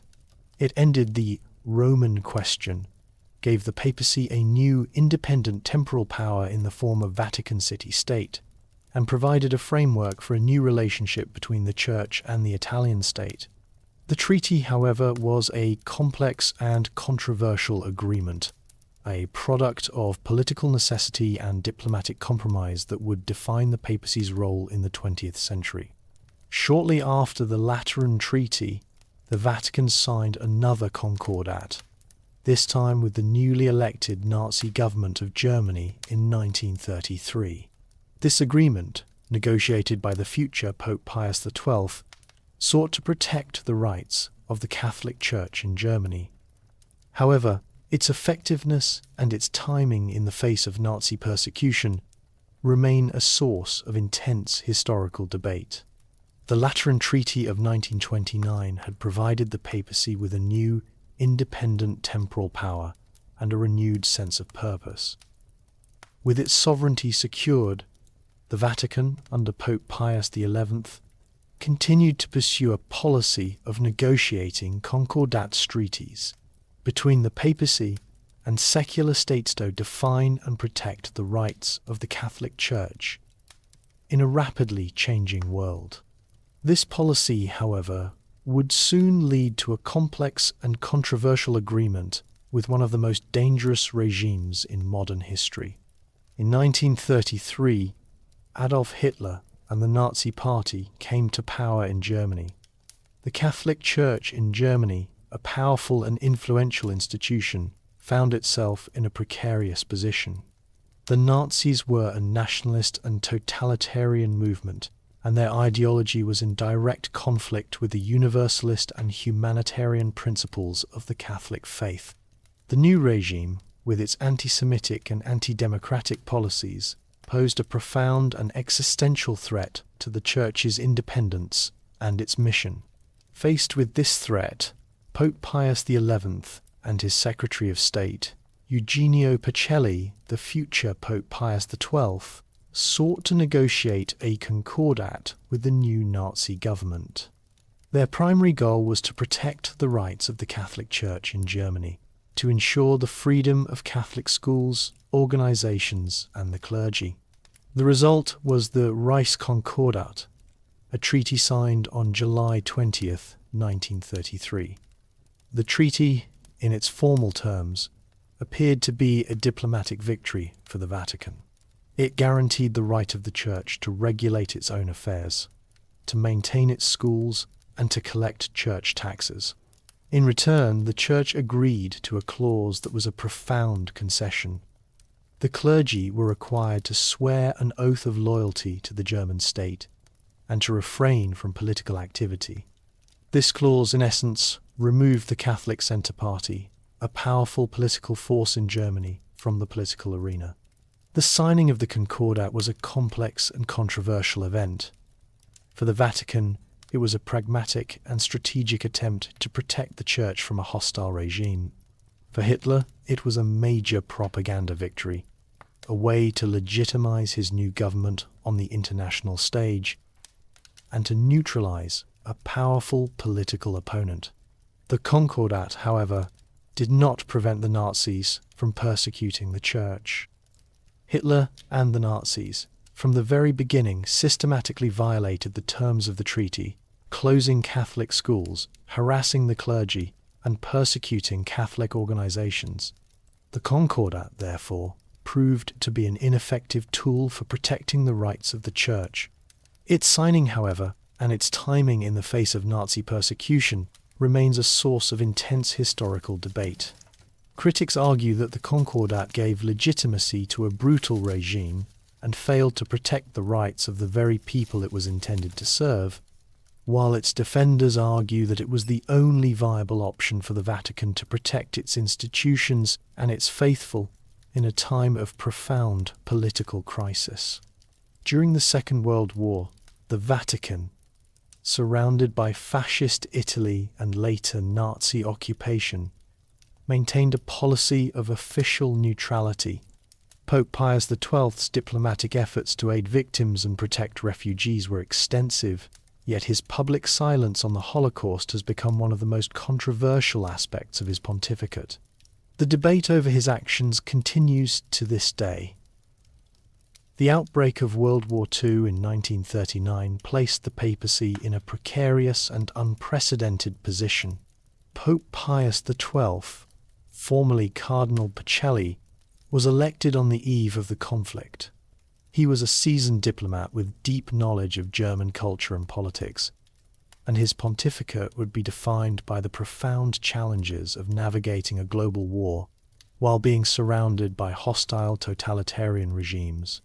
With its new status as an independent state, the Vatican officially declared a policy of neutrality a diplomatic stance that was intended to allow it to act as a moral arbiter and to provide humanitarian aid without being drawn into the conflict.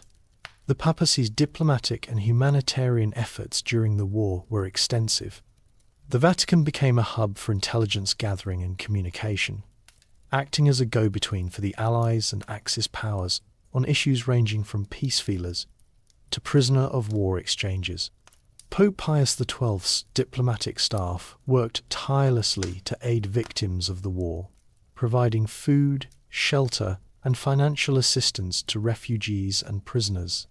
The Vatican and its religious institutions across Europe actively hid and protected thousands of Jews and other persecuted individuals, particularly in Rome during the Nazi occupation. However, the most controversial aspect of Pius XII's pontificate was his public silence on the Holocaust. While the Vatican was aware of the systematic extermination of Jews and other groups by the Nazi regime, the Pope never publicly and explicitly condemned the atrocities. This silence, which has been the subject of intense historical debate, has been interpreted in different ways. Critics argue that Pius XII's silence was a moral failure, a sign of his complicity or indifference to the suffering of millions. They argue that a public papal condemnation of the Holocaust, with all its moral authority, could have saved lives, or at the very least provided a powerful moral voice in a time of profound evil. Defenders of Pius XII's actions argue that his silence was a strategic and pragmatic decision. They contend that a public condemnation would have been counterproductive, leading to a brutal Nazi retaliation against Catholic institutions and the Catholic faithful, particularly in Germany and Eastern Europe.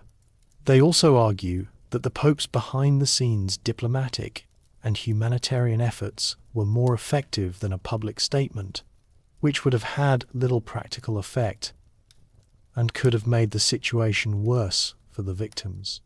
The debate over Pius XII's silence is a complex one, a story of diplomatic necessity, moral authority, and the tragic circumstances of a world at war. It remains one of the most enduring and controversial chapters in the history of the modern papacy. The Vatican's massive labyrinthine archives hold centuries of documents, from papal bulls to diplomatic correspondence. The gradual opening of these secret archives to scholars has allowed historians to shed new light on pivotal moments in history, from the Galileo affair to the reign of Pius XII, revealing the papacy's inner workings and complex decision-making processes. The Vatican Apostolic Archives, formerly known as the Vatican Secret Archives, are one of the world's most important repositories of historical documents. The archive's name, Secretum, does not imply a hidden collection, but rather a private one, reserved for the Pope and his officials. This vast collection, housed in a series of underground vaults beneath Vatican City, contains millions of documents spanning over 1,200 years of papal and church history. The archives were formally separated from the Vatican Library in the 17th century by Pope Paul V, who commissioned a dedicated facility to house the growing collection of administrative records, diplomatic correspondence, and theological decrees. For centuries, the archives were a closed book to all but a select few. Access was a privilege granted only to a handful of scholars who were vetted by papal authorities. This limited access created an aura of mystery and suspicion, with many believing that the archives contained dark secrets and hidden truths about the history of the Church. The gradual opening of the archives to external scholars, which began in the late 19th century, has been a slow and deliberate process. Pope Leo XIII, in 1881, was the first to grant scholars access to the archives, a move that was intended to demonstrate the Church's commitment to historical truth and to counter the anti-papal propaganda of the time. However, this access was limited, and the most sensitive documents remained off-limits. In the 20th and 21st centuries, the papacy has continued this process of gradual opening, with each new pontiff granting access to a new period of the archives. The opening of the archives has had a profound impact on historical scholarship, allowing historians to shed new light on some of the most controversial and pivotal moments in the Church's history. The archives have revealed the papacy's diplomatic maneuvering during the Galileo affair, the political and financial dealings of the Renaissance popes, and the Church's role in the religious wars of the 16th and 17th centuries. The most recent and significant opening of the archives, which occurred in 2020, has provided historians with access to the documents from the pontificate of Pope Pius XII. This has been a critical event for the ongoing historical debate over the Pope's actions during the Holocaust. The documents, including diplomatic correspondence, reports from nuncios, and internal memos, are being used by scholars to re-evaluate the papacy's response to the Nazi regime and the persecution of the Jews. The archives are not a tool of simple storytelling. They are a complex and often contradictory record of the papacy's inner workings, a primary source for understanding the complex decisions and motivations of popes who ruled in a difficult and often dangerous world. In a move that surprised the world, Pope John XXIII convened the Second Vatican Council 1965. He famously declared that he wanted to open the windows of the Church to let in fresh air. Vatican II led to a sweeping reform of Catholic liturgy, doctrine, and its relationship with the modern world, fundamentally altering the practice of the faith for millions. The papacy, following the Counter-Reformation and the conservative reaction to the Enlightenment, had entered a period of profound theological and institutional rigidity. The First Vatican Council's declaration of papal infallibility had reinforced a centralized and hierarchical vision of the Church, and a succession of popes had maintained a firm, anti-modern stance. This changed dramatically with the election of Pope John XXIII in 1958. John XXIII, a pastoral and widely beloved figure, was initially elected as a transitional pope. However, in a move that shocked both the Vatican and the world, he announced in 1959 his intention to convene a new ecumenical council. The Second Vatican Council, or Vatican II, was the first such council in nearly a century. John XXIII's stated purpose was not to combat a new heresy or to define a new dogma, but to bring the Church up to date, a process he called aggiornamento. He famously declared that he wanted to open the windows of the Church to let in fresh air, a metaphor for a new era of dialogue and engagement with the modern world. Vatican II, which was attended by over 2,500 bishops from around the world, was a landmark event in the history of the Catholic Church.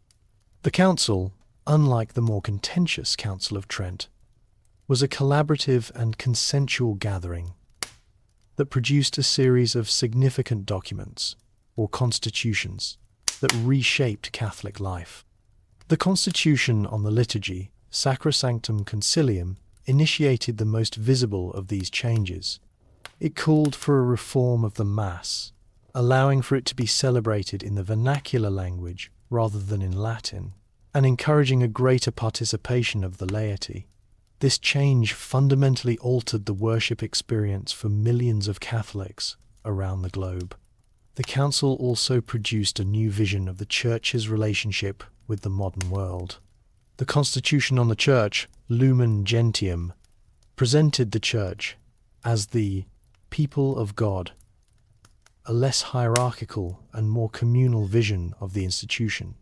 The Constitution on Ecumenism, Unitatis Redintegratio, called for a new spirit of dialogue and cooperation with other Christian denominations, a profound shift from the Church's previous position of non-recognition. The Council also addressed the Church's relationship with non-Christian religions, particularly Judaism, in the document Nostra Aetate, which formally repudiated the ancient charge of deicide against the Jewish people. Vatican II, therefore, was not merely a council of reform. It was a revolution. It fundamentally altered Catholic liturgy, doctrine, and its relationship with the modern world, ushering in a new era of dialogue, ecumenism, and social engagement. While the implementation of the Council's reforms would be a long and often difficult process, its decrees fundamentally changed the face of the Catholic Church for millions of the faithful. Pope Paul VI, who continued and concluded the Second Vatican Council, faced the difficult and often thankless task of implementing its reforms. He navigated the internal conflicts and resistance that arose from the Council's changes. His pontificate was a time of immense change and tension as the Church grappled with its new identity in a post-conciliar world. The unexpected death of Pope John XXIII in 1963, just a few months after the Council's first session, left the future of Vatican II in a state of uncertainty. His successor, Giovanni Battista Montini, who took the name Paul VI, was a known moderate and a supporter of the Council, but he inherited the immense and complex task of guiding the Council's remaining sessions, and, more significantly, of implementing its sweeping reforms. Paul VI's pontificate, from 1963 to 1978, was defined by the profound challenges of this post-conciliar world. The Council's decrees, with their call for dialogue, ecumenism, and a renewed relationship with the modern world, were not universally accepted. The Church was now divided between two powerful and often opposing factions: the progressives, who wanted to accelerate the pace of reform, and the traditionalists, who viewed the changes as a betrayal of Catholic tradition. Paul VI, a figure of profound intellectual and spiritual depth, found himself caught between these two factions, a lonely and often misunderstood figure in a time of profound institutional change. His pontificate was a period of both significant reform and cautious conservatism. He was instrumental in guiding the Council to its conclusion, issuing key documents such as Lumen Gentium and Gaudium et Spes, the Constitution on the Church in the Modern World. He oversaw the implementation of the new liturgical reforms, which included the celebration of the Mass in the vernacular, a change that was both widely welcomed and fiercely resisted. He also reformed the Roman Curia, the central administrative body of the Church, and abolished the Index Librorum Prohibitorum, the list of prohibited books that had been a central tool of papal censorship for centuries. However, Paul VI's pontificate was also marked by his cautious and conservative approach to some of the most pressing issues of the time. His encyclical Humanae Vitae, 1968, which reaffirmed the Church's condemnation of artificial contraception, was a deeply controversial document that was widely rejected by many Catholics and theologians. This document, which was a clear departure from the more liberal spirit of the Council, became a symbol of the Pope's internal struggle to balance tradition with modernity. Paul VI's pontificate was a period of immense change and tension as the Church grappled with its new identity in a post-conciliar world. He was a pope who had to navigate the profound and often contradictory currents of reform and tradition.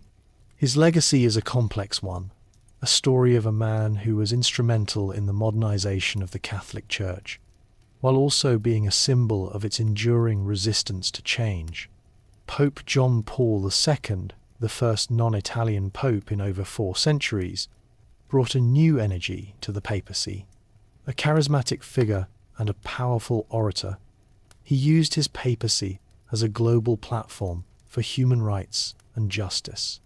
His visits to his native Poland were a key catalyst for the collapse of communism, demonstrating the moral and political power of a global papacy. The death of Pope John Paul I in 1978, after only 33 days in office, led to a new conclave that would elect a pope who would fundamentally alter the papacy's role in the world.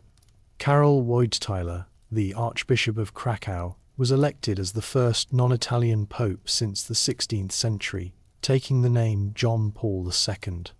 His election was a watershed moment, a symbolic break with the long tradition of Italian pontiffs that reflected the global nature of the modern Catholic Church. John Paul II's pontificate, which lasted for nearly 27 years, was defined by his personal charisma, his profound theological vision, and his tireless use of the papacy as a global platform for human rights and justice. He was a master of modern communication, using television, radio, and his numerous pastoral visits to connect with millions of Catholics around the world. These papal visits, which were a hallmark of his pontificate, were not just spiritual events, they were powerful political statements that demonstrated the Pope's moral authority in a world of secular states. His most significant political and moral contribution was his role in the collapse of communism in Eastern Europe. As a native of Poland, John Paul II had a deep and personal understanding of the oppressive nature of the communist regime. His first visit to Poland in 1979, a powerful and symbolic event, was a major catalyst for the rise of the Solidarity movement and the subsequent collapse of the communist government. His message of human dignity, religious freedom, and national identity resonated with millions of Poles who were living under an authoritarian regime. His papacy provided a powerful moral and spiritual alternative to the communist ideology, and he became a symbol of hope for all who were living under Soviet domination. John Paul II's papacy was also marked by his firm and often conservative approach to theological and moral issues. He was a staunch defender of traditional Catholic doctrine, issuing numerous encyclicals that reaffirmed the Church's position on issues such as abortion, contraception, and clerical celibacy. He was a powerful and often controversial figure, but his conservative theological views were balanced by his profound commitment to human rights and social justice. He was a powerful voice for the poor, the marginalized, and the oppressed, and his pontificate was defined by his tireless advocacy for the rights of all human beings. The legacy of John Paul II's pontificate is a complex one. He was a pope who used the tools of modernity to deliver a message of tradition. He was a global figure who helped to end a century of ideological conflict. He was a conservative theologian who was also a powerful voice for human rights. His papacy was a profound and lasting demonstration of the moral and political power of a global papacy in a world that was increasingly defined by secularism and nationalism, from its early embrace of radio broadcasting under Pius XII to its sophisticated use of social media under Pope Francis.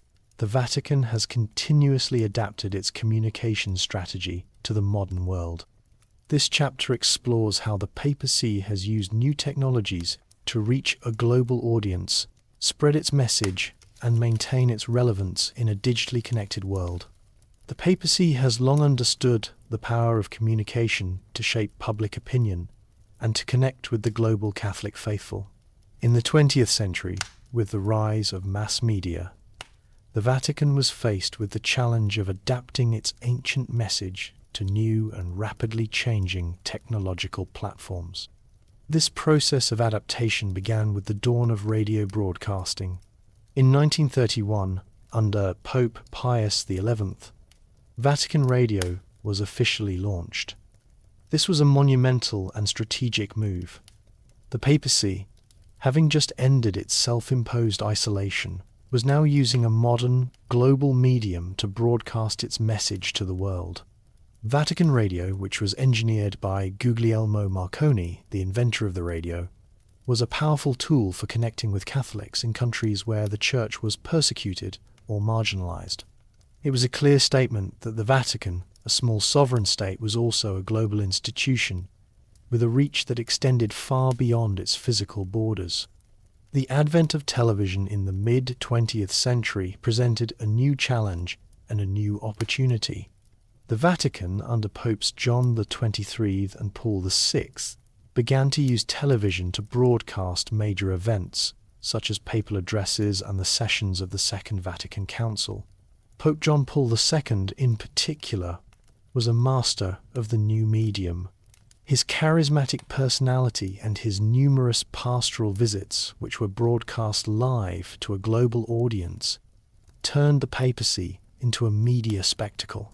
He understood that television could be used not just to deliver a message, but to create a powerful emotional connection with millions of people who could not be present in person. The 21st century, with the rise of the internet and social media, has presented a new and even more profound challenge to the Vatican's communication strategy. Pope Benedict XVI, a renowned theologian, was the first pope to use Twitter, a platform that was a radical departure from the formal Latin-based encyclicals of the past. His successor, Pope Francis, has been a master of the new medium. With millions of followers on Twitter and Instagram, Pope Francis has used social media to bypass traditional media outlets and to connect directly with a global audience.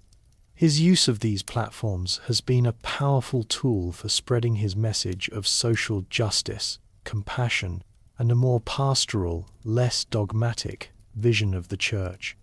The Vatican has not been a passive observer of these technological changes. It has been a strategic and often innovative user of new media to reach a global audience and to maintain its relevance in a digitally connected world. From its early embrace of radio broadcasting to its current use of social media, the Vatican has demonstrated a consistent ability to adapt its ancient message to the new and rapidly changing platforms of the modern age. The Vatican Bank, officially the Institute for the Works of Religion, has long been a source of mystery and scandal. This chapter details the history of financial mismanagement, accusations of money laundering, and the high-profile scandals that have plagued the institution. It also covers the modern era of reform, as the Vatican seeks to establish transparency and integrity in its financial operations. The Vatican's financial history is a complex and often controversial aspect of its temporal power. The need for a centralized financial institution to manage the Church's assets and to support its global mission became apparent in the 19th and 20th centuries. The definitive end of the Papal States and the creation of Vatican City State in 1929 created a need for a modern, independent financial institution. In 1942, Pope Pius XII formally established the Institute for the Works of Religion I.O., a private financial institution based in Vatican City. The IOR's official purpose was to provide for the safekeeping and administration of money and goods for religious bodies, such as dioceses, religious orders, and lay associations. The bank was intended to be a secure and confidential financial hub for the Church's global operations, and its existence as a private institution in a sovereign state gave it a unique and often impenetrable legal status.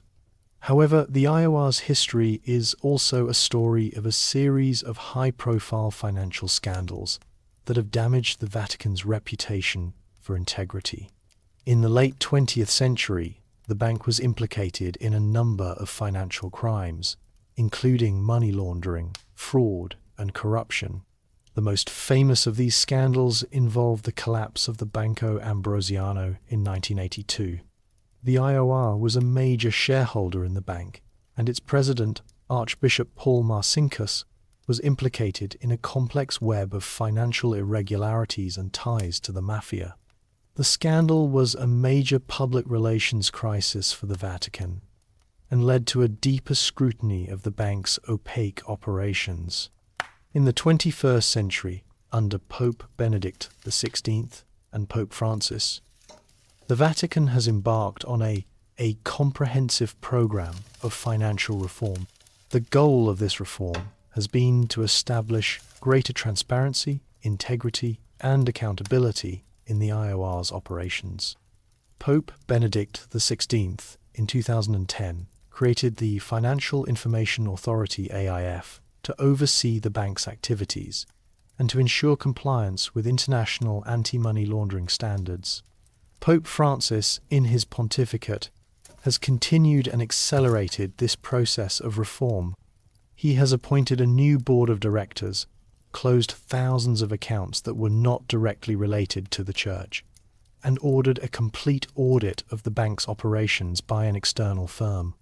The Vatican Bank, therefore, is a complex and often contradictory institution. It is a vital financial hub for the global Catholic Church, but its history is also a story of scandal and controversy. The modern era of reform, which has been driven by a determination to clean up the bank's image and to ensure its compliance with international standards, is a testament to the Vatican's new commitment to transparency and integrity in its financial operations.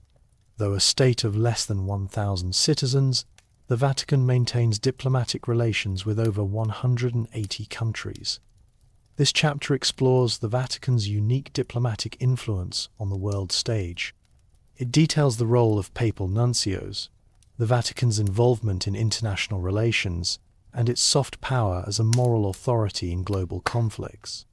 The Papacy has a long and complex history of diplomatic engagement, a tradition that predates its modern status as a sovereign state. Throughout the Middle Ages, popes sent legates and nuncius papal diplomats, the courts of European monarchs, to assert papal authority, mediate disputes, and enforce ecclesiastical law. This tradition continued through the Renaissance and into the modern era, providing the papacy with a powerful and enduring tool for influencing international relations. The formalization of this diplomatic tradition, however, came with the creation of Vatican City-State in 1929. With its new status as an independent sovereign state, the Vatican was able to establish formal diplomatic relations with nations around the globe. The core of this diplomatic network is the Holy See, the central governing body of the Catholic Church, which is recognized by international law as a sovereign entity separate from Vatican City-State. This distinction is crucial, as it allows the Vatican to maintain diplomatic relations with nations that may not be Catholic, and to represent the interests of the global Catholic Church rather than just a small nation-state. The Vatican's diplomatic corps, one of the oldest in the world, is comprised of a network of ambassadors, or papal nuncios, who are sent to countries around the globe. These nuncios serve a dual role. They are the diplomatic representatives of the Pope to the host country, and they are also the Pope's representatives to the local Catholic Church. This dual function gives them a unique influence, allowing them to shape both international relations and the internal life of the Church in a given country. The role of the nuncio is a delicate and often complex one, as they must balance the interests of the papacy with the political realities of the host country. The Vatican's diplomatic influence, often referred to as soft power, is not based on military might or economic strength, but on its moral authority and its global network of diplomatic and ecclesiastical connections. The Vatican is a powerful moral voice in global conflicts, advocating for peace, human rights, and social justice. It is a frequent mediator in international disputes, and its diplomatic efforts have often been a crucial factor in resolving conflicts in regions from Central America to the Middle East. The Vatican's global influence is not without controversy. Its diplomatic relationships with authoritarian regimes and its role in a complex world of secular politics have often been a source of criticism. However, the Vatican's enduring diplomatic presence on the world stage is a testament to its unique status as a moral and spiritual power that transcends the political boundaries of the nation-state. It is a small country with a global voice, a powerful force for peace and diplomacy, In a world that is often defined by conflict and division, Pope Benedict XVI, a renowned theologian, sought to re-emphasize the intellectual and spiritual core of the Catholic faith. His papacy was marked by a call for a return to tradition and a robust defense of Catholic doctrine. His historic resignation in 2013, the first in centuries, sent shockwaves through the Church and the world, setting a new precedent for the modern papacy. The death of Pope John Paul II in 2005, after a long and transformative pontificate, led to the election of Cardinal Joseph Ratzinger, who took the name Benedict XVI. A German theologian and a central figure in the Roman Curia for over 2 decades, Benedict XVI was known for his intellectual rigor and his deep commitment to traditional Catholic doctrine. His election was widely seen as a continuation of John Paul II's conservative theological vision, a move that was intended to provide stability and continuity in a rapidly changing world. Benedict XVI's pontificate from 2005 to 2013 was defined by his efforts to re-emphasize the intellectual and spiritual core of the Catholic faith. He was a prolific writer and a master of theological discourse, and his encyclicals and books were a profound and systematic defense of Catholic tradition. His primary mission was to combat what he saw as the dictatorship of relativism, a modern worldview that denied the existence of objective truth and moral absolutes.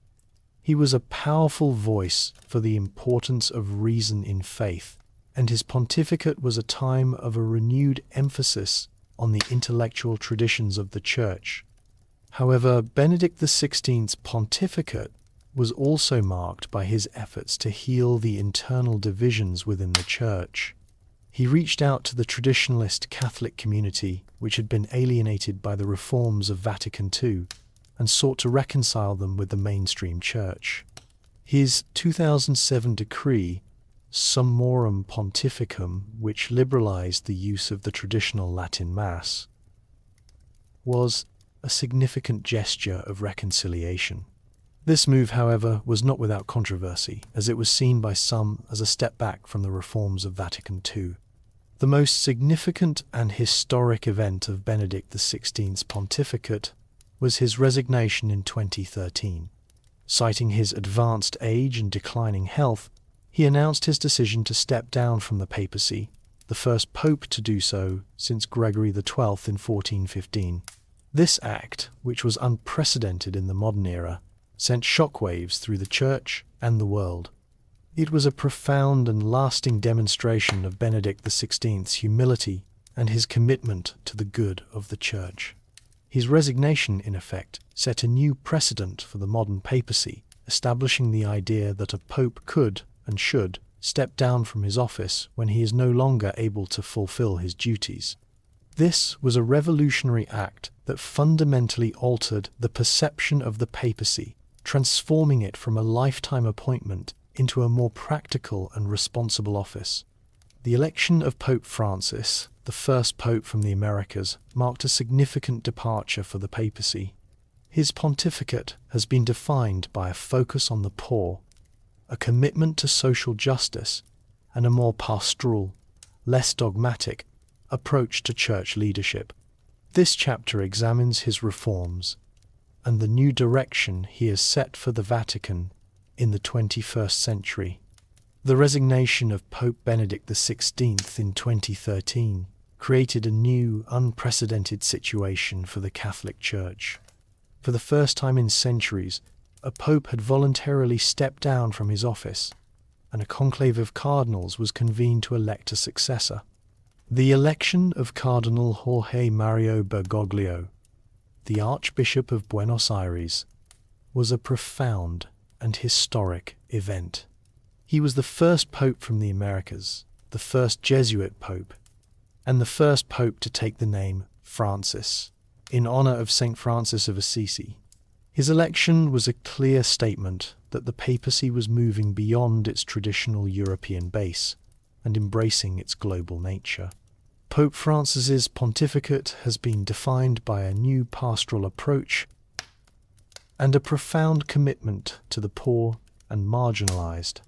He has consistently used his papacy as a platform to advocate for social justice, economic equality, and environmental protection. His encyclicals, most notably Laudato Si 2015, which addressed the climate crisis and the care for our common home, and Fratelli Tutti 2020, which called for global solidarity and brotherhood, have been powerful and influential documents that have shaped a new vision of the Church's role in the world.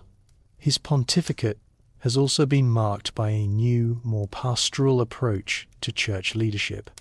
He has consistently emphasized the importance of mercy and compassion over rigid adherence to law and dogma.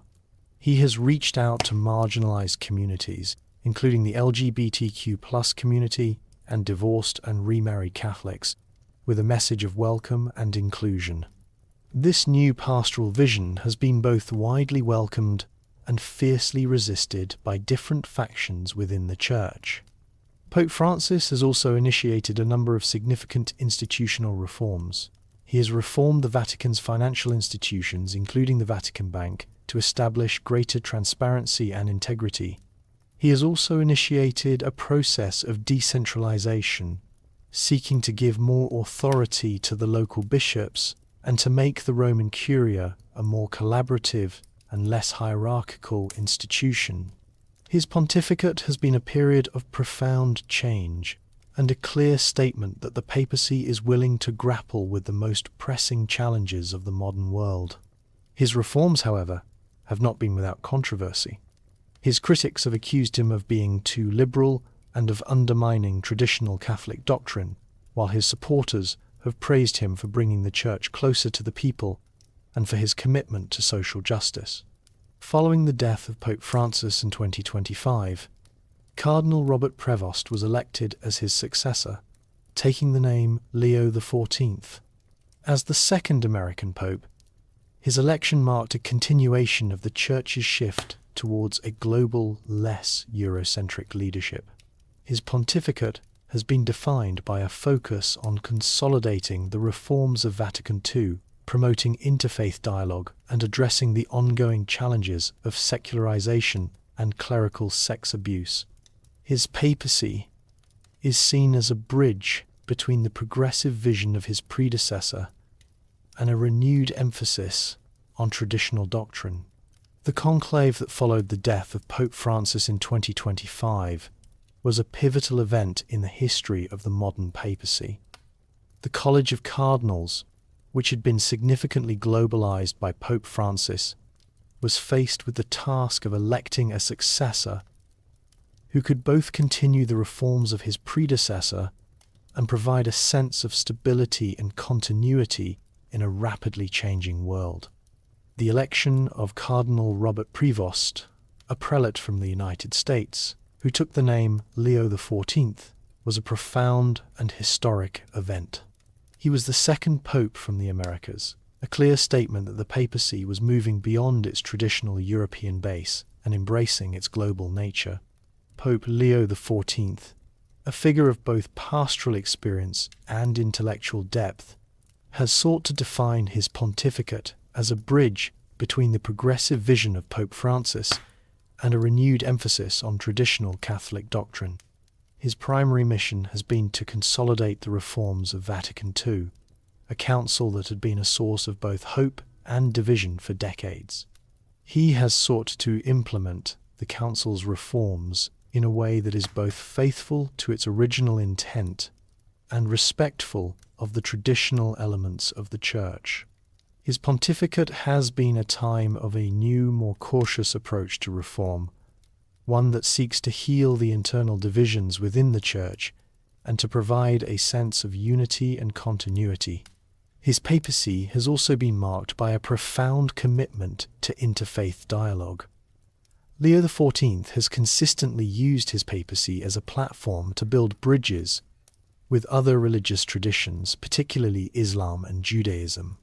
He has traveled to regions of the world where interfaith tensions are high, and his messages of mutual respect, religious freedom, and peaceful coexistence have been a powerful and influential force for diplomacy and understanding. This focus on interfaith dialogue is a continuation of the work of his predecessors, but it has been a central and defining theme of his pontificate. Leo XIV has also made the addressing of the ongoing challenges of secularization and clerical sex abuse a central priority of his papacy. He has initiated new institutional reforms to combat the abuse crisis and has called for a renewed commitment to a culture of transparency and accountability. His pontificate has been a clear statement that the papacy is willing to grapple with the most pressing challenges of the modern world, a story of a pope who has brought a new energy, a new vision, and a new direction to the papacy in the 21st century. The history of the Vatican is a tapestry of faith and power, of corruption and redemption. From a humble necropolis on a Roman hillside, it has grown into a spiritual and political institution that has shaped the course of Western civilization. This final chapter considers the enduring legacy of the Vatican and its role in a future where faith and secularism continue to engage in a complex, ongoing dialogue. The history of the Vatican is a story of a profound and enduring paradox. It is an institution that has wielded immense temporal power, yet its authority is ultimately spiritual.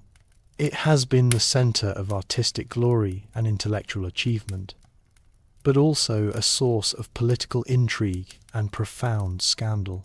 Its journey, from a humble burial ground on a forgotten Roman hill to a global spiritual and diplomatic power, is a testament to its unique ability to adapt and endure through centuries of profound change. The Vatican's legacy is found in its institutional continuity. It is the world's oldest continuously functioning monarchy, a powerful symbol of a tradition that links the modern world to the ancient. Its administrative structure, the Roman Curia, is a sophisticated and complex bureaucracy that has governed a global church for centuries. The Vatican's legal system, its diplomatic corps, and its financial institutions are all a testament to its enduring power as a political and institutional entity.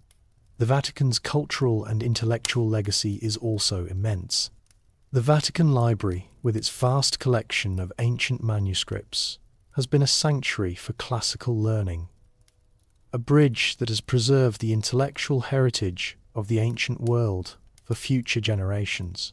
The art and architecture of the Vatican, from the frescoes of the Sistine Chapel to the colonnade of St.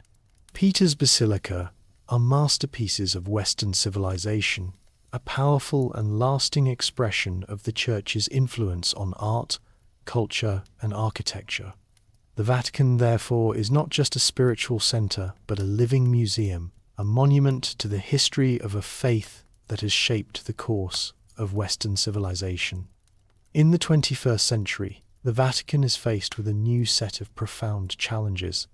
The rise of secularism, the decline of religious belief in Europe, and the ongoing crisis of clerical sex abuse are all issues that have challenged the papacy's authority and its relevance in the modern world. The Vatican's response to these challenges will define its future. It is a story of a profound and complex dialogue between faith and a secular world, a struggle to maintain its ancient authority while adapting to the new realities of a globalized and digitally connected world. The Vatican's history is a story of a journey through the profound and complex currents of human history. It is a story that has been shaped by emperors and popes, artists and reformers, saints and sinners. Its legacy is a testament to the enduring power of an institution that has survived for 2 millennia, a spiritual and political entity that has consistently demonstrated its ability to endure, to adapt, and to shape the course of history.